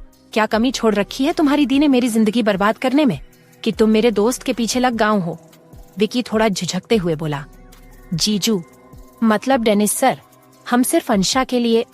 डेनिस बात काटते हुए बोला, चुप मत बोलो, ना मैं तुम्हारा जीजा हूँ और ना तुम मेरे साले। तुम्हारी बहन घर छोड़कर चली गई और तुम उसको समझकर मेरे पास भेजने की जगह यहाँ गुलाब लेकर अंशा की सिफारिश करने आ गए। मधु सॉफ्टली बोली, जीजू हम बस इतना चाहते हैं कि विक्रांत जी वो अंशा को माफ कर दें। डेनिस आंखें दिखाते हुए कहा। तुम चारों के इस इमोशनल ड्रामे से भाई नहीं पिघलने वाला। नीति गंभीर होकर बोली। जीजू, अगर आप अंदर पहुंचा दें, बस 2 मिनट, हम हाथ जोड़कर रिक्वेस्ट करेंगे। अंशा और हमने जो किया उसके लिए सॉरी भी बोलेगी। हम वाकई शर्मिंदा है। डेनिस हंसते हुए पर तीखे लहजे में बोला। शर्मिंदा? और तुम लोग, वो चारों हाँ में सिर हिलाते हैं। डेनिस विकी को घूरते हुए बोला। तुम तो अपनी बहन को समझ नहीं रहे। वो पराये मर्द के साथ हंसी मजाक कर रही हैं और तुम चाहते हो मैं तुम्हारी मदद करूं? विकी थोड़ा भावुक होकर बोला। आपको जो गुस्सा निकालना है मुझ पर निकालिए, लेकिन प्लीज अंशा को उसके कॉलेज वापस जाने दीजिए। अंशा पक्का टूट चुकी होगी, उसको हमारे बिना रहने की आदत नहीं है। डेनिस सख्ती से कहा। टूटे तो हम भी हैं विकी बाबू, वो तो ना तुम्हें और तुम्हारी दी को दिखाई दे रहा है। विकी ने सिर झुका लिया। इस मामले में वो क्या बोले, इसलिए विकी चुपचाप रहना सही समझता है। मिनी धीरे से बोली। जीजू प्लीज विक्रांत जी से एक बार मिला दीजिए, हमें पता है अंशा के लिए दोस्त और काइंडनेस बहुत इंपॉर्टेंट है और अंशा हमारे लिए बहुत इंपॉर्टेंट है। डेनिस कुछ देर उन्हें घूरता रहा, फिर एक लंबी सांस बोला। एक बात कान खोल के सुन लो, ये ओबेरॉय इंडस्ट्री है, पब्लिक पार्क नहीं। जो भी चाहे अंदर घुस जाए, अब जाओ। वो चारों डेनिस को घूरते हुए देखते रहे। वो आगे बढ़ गया। ऑफिस के अंदर सिक्योरिटी गार्ड ने भी तुरंत गेट बंद कर दिया। नीति थोड़ा डूबे हुए अंदाज में कहा। यार, आज भी कोशिश फेल। लग रहा है विक्रांत ओबेरॉय को मनाना माउंट एवरेस्ट चढ़ने से ज्यादा मुश्किल है। विकी नाक से सांस छोड़ते हुए बोला। लेकिन हम 4 दोस्त हैं, हार मानना हमारे बस की बात नहीं। प्लान फेल हुआ है, मिशन नहीं। मधु थोड़ी सी हिम्मत जुटाकर बोली। चलो कल फिर आएंगे। सिक्योरिटी गार्ड उनको घूरते हुए बोला।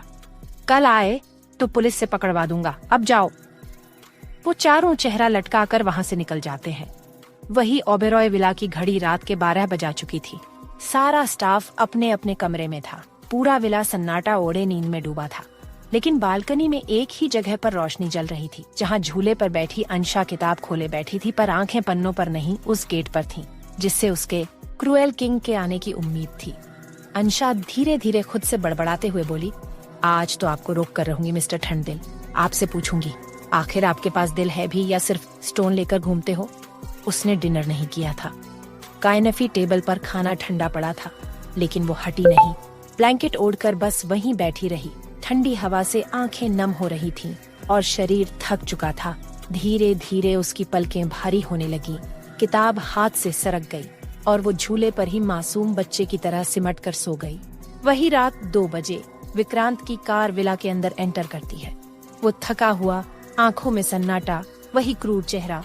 वो अपने कमरे में आता है और अंशा को वहां ना देखकर उसके माथे पर एक छोटी सी शिकन उभरती है।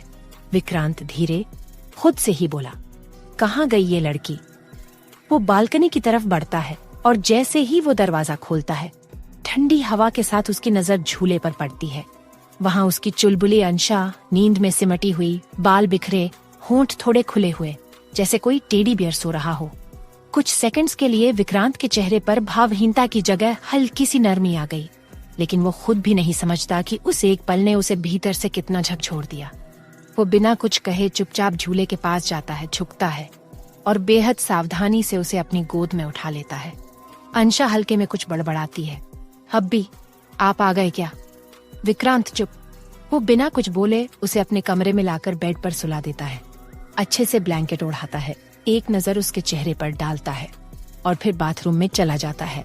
विक्रांत जैसे ही शर्ट खोलता है, तभी उसे एहसास होता है कि पीछे से किसी ने कस के हग किया है। उसके बदन में करंट दौड़ जाता है। विक्रांत समझ गया था कौन है। अंशा मुस्कुराकर धीमी आवाज में बोली, बहुत कोशिश की आपको ना चाहने की, पर हार गई। आप कोई भी लड़का नहीं हो, आप मेरे हब्बी हो और मैं आपके बिना अब नहीं रह सकती। हब्बी, मुझसे बात करो। विक्रांत का चेहरा दीवार की तरफ था। वो चुप ही रहा। अंशा शरारती अंदाज में गर्दन झुकाकर कहा, आप समझते क्या है खुद को? आपका साइलेंस, वो मेरी जान ले रहा है। आपके चुप रहने से ज्यादा तड़प किसी चीज में नहीं है। विक्रांत आंखें बंद करके खड़ा था। उसके ऊपर शावर का ठंडा पानी गिर रहा था और अंशा उसके और पास खिसकती है। अंशा नोटी टोन में बोली, वैसे बाथरूम में घुसते ही शर्ट खोल ली, क्या यही तरीका है अपनी वाइफ को सिड्यूस करने का? विक्रांत कोल्ड वॉइस में बोला, बाहर जाओ। अंशा नाक चढ़ाते हुए शरारती अंदाज में बोली। ना जाऊं तो?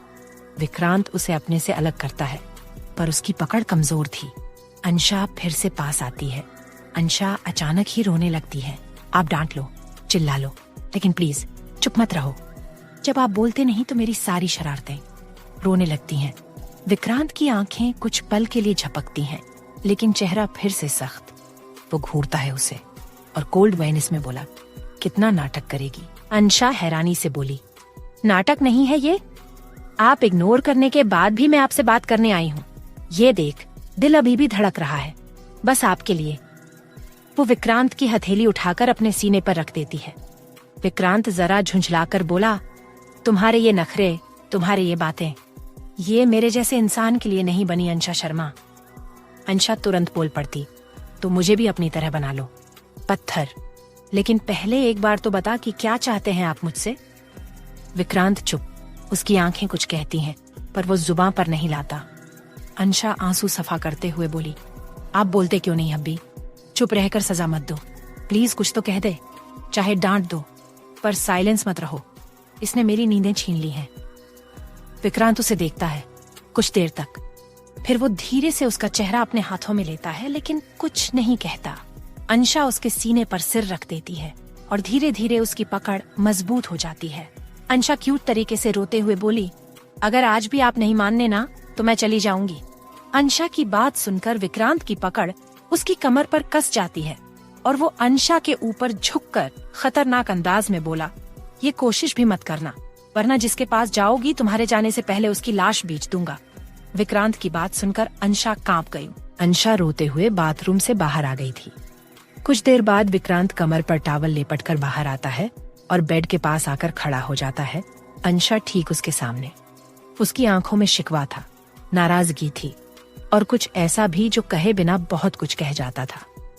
अंशा ने जैसे ही विक्रांत का हाथ का पकड़ना चाहा, विक्रांत ने झटके से उसका ही हाथ पकड़ लिया। कोई शब्द नहीं, कोई सवाल नहीं, सिर्फ उसकी तेज सांसें जो इस बार किसी गुस्से या झुंझलाहट में नहीं थी। वो चाह की आग में जल रही थी। विक्रांत एक ही झटके में अंशा को अपनी बाहों में खींचता है और बिना कुछ कहे होंठों को उसके होंठों पर रख देता है। शुरुआत धीमी थी, जैसे किसी सजा की तरह, लेकिन अगले ही पल उसकी पकड़ कसी हो जाती है। उसके होंठ अब सिर्फ छू नहीं रहे थे, वो उस पर अपना हक जता रहे थे। विक्रांत अंशा के ऊपर लिप पर एक गहरी बाइट, जैसे वो उसे उसकी हर हरकत की सजा दे रहा हो। अंशा की आंखें बंद हो चुकी थीं, उसकी सांसें रुकने लगी थीं, लेकिन उसने भी खुद को रोकने की कोशिश नहीं की। वो जानती थी ये नाराजगी सिर्फ शब्दों से नहीं बुझने वाली।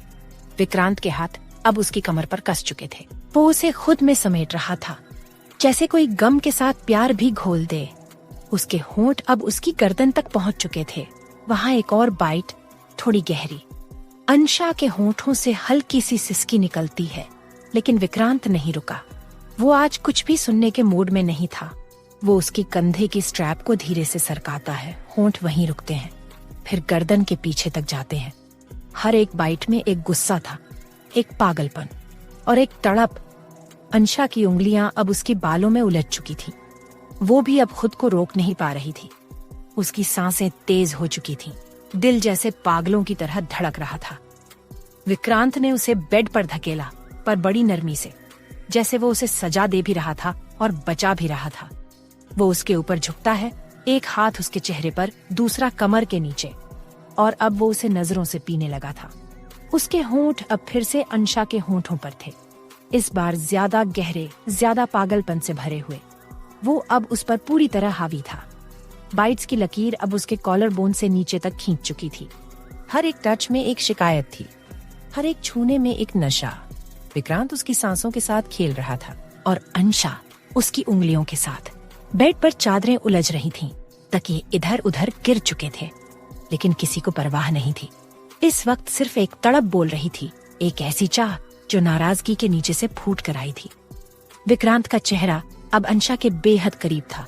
वो उसे बस देख रहा था और बिना कुछ कहे फिर से उसके गाल पर एक गहरी बाइट देता है, जैसे उस पर अपना नाम लिख रहा हो। अगले ही पल दोनों के कपड़े उसके शरीर से अलग हो जाते हैं और विक्रांत अंशा को अपने आगोश में भर लेता है। कमरे में सिर्फ सांसों की आवाज थी और बेड की हल्की सरकन। ये रोमांस नहीं था, ये इंटेंस चाहत थी और एक ऐसी तड़प जो रुकने वाली नहीं थी।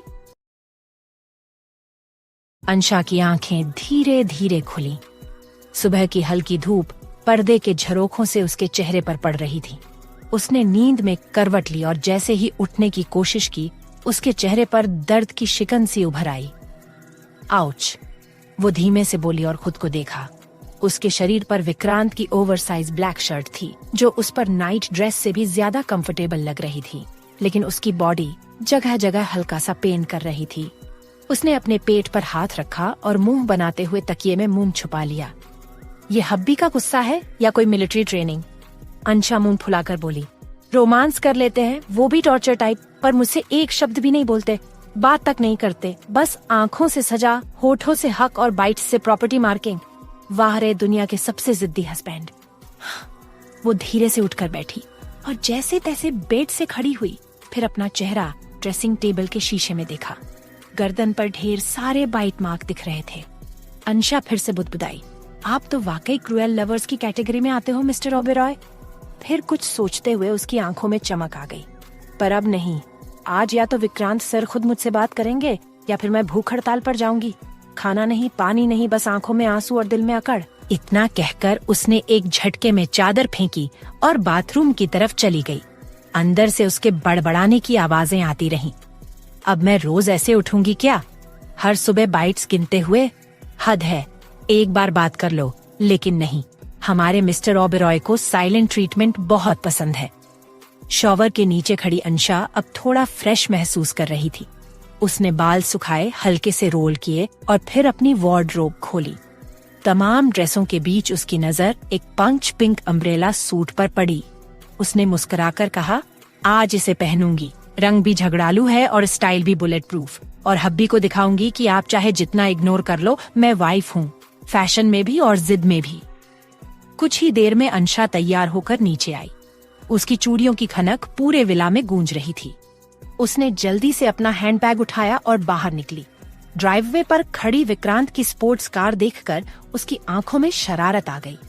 अब बात नहीं करोगे तो तुम्हारी कार ही लेकर भाग जाती हूँ, उसने मुस्कुराते हुए कहा और ड्राइवर सीट पर बैठ गई। बॉडीगार्ड्स ने अंशा को बहुत रोका, पर वो नहीं मानी। इंजन स्टार्ट होते ही कार की आवाज से सभी सर्वेंट चौंक कर बाहर भागे। गजोधर घबराई आवाज में बोला, मैडम वाह, ये बेंज की फेवरेट स्पोर्ट्स कार है। तो मैं उनकी पसंदीदा वाइफ हूँ, कोई पड़ोस की भाभी थोड़ी हूँ। अंशा ने शेड पहना और स्टाइल में बोली, आज इस कार से ओबेरॉय इंडस्ट्री के दरवाजे हिलाऊंगी। हब्बी अगर सामने नहीं आए तो मैं ऑफिस के फर्नीचर तक से भूख हड़ताल करूंगी। और ब्रूम सी आवाज के साथ स्पोर्ट्स कार विला के गेट से बाहर निकल गई। ओबेरॉय इंडस्ट्री। अंशा की कार जैसे ही ऑफिस के बाहर रुकी, सभी गार्ड और स्टाफ हैरान। बायंस की कार, लेकिन मैडम ड्राइव कर रही हैं। अंशा अपनी पिंक सूट में गॉर्जियस लग रही थी, पर आंखों में एक अलग ही जिद चमक रही थी। वो हाई हील्स की टक टक के साथ रिसेप्शन की तरफ बढ़ी। हर कोई अंशा को ग्रीट कर रहा था और विक्रांत को खुश नसीब मान रहे थे। इतनी खूबसूरत वाइफ कैसे उनके क्रूएल बैंस को मिल गई। अंशा रिसेप्शन पर पहुंचते ही पूरे लेडी बैंस वाले कॉन्फिडेंस में रिसेप्शनिस्ट से बोली, विक्रांत सर कहाँ हैं? उनसे बात करनी है मुझे अभी। रिसेप्शनिस्ट थोड़ी मुस्कुराई, जैसे कुछ छुपा रही हो।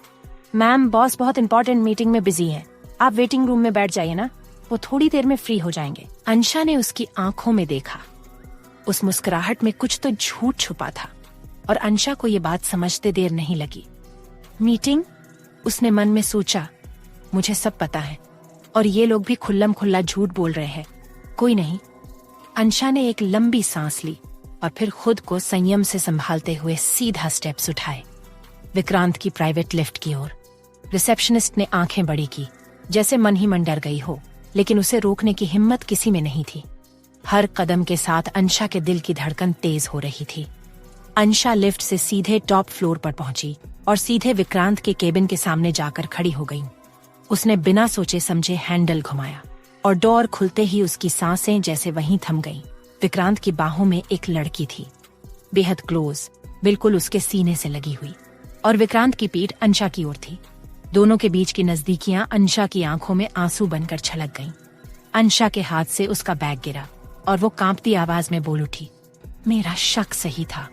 आप मुझे इग्नोर इसलिए कर रहे थे क्योंकि आपके पास अब कोई और है, इसीलिए आप मुझसे मुंह मोड़ते हैं। इसीलिए आपने मुझे हर रात सजा दी, लेकिन एक भी बार मुझे ये नहीं बताया कि अब आपके दिल में मेरी जगह कोई और ले चुकी है। आई हेट यू। उसकी आंखों से आंसू झरझर बहने लगे। वो और कुछ कहे बिना वहां से रोते हुए भाग गई। हील्स की आवाज आंसुओं के साथ गूंजती चली गई। वहीं विक्रांत ने बिना देर किए उस लड़की को सीधा किया और उससे कुछ दूर जाकर खड़ा हो गया। शाइना, तुम? वो कुछ बोलने ही वाला था कि लड़की खुद बोली, सॉरी विक्रांत, मेरी वजह से तुम्हारी वाइफ को गलतफहमी हो गई। मैं तो बस। विक्रांत ने उसे बीच में काटते हुए बेहद ठंडी आवाज में कहा, शाइना, प्रोजेक्ट पर ध्यान दो। ये तुम्हारा पहला असाइनमेंट हमारा साथ में, और आखिरी भी हो सकता है अगर तुमने फिर से इस तरह का ड्रामा किया। और हाँ, जब हाई हील्स पहनकर ठीक से चला नहीं जाता तो पहनना मत। खुद को डॉल समझने की जरूरत नहीं है। शाइना का चेहरा उतर गया, लेकिन जैसे ही विक्रांत उसके सामने से निकला, उसके होठों पर एक शातिर मुस्कान फैल गई। अंशा, ये तो बस शुरुआत है।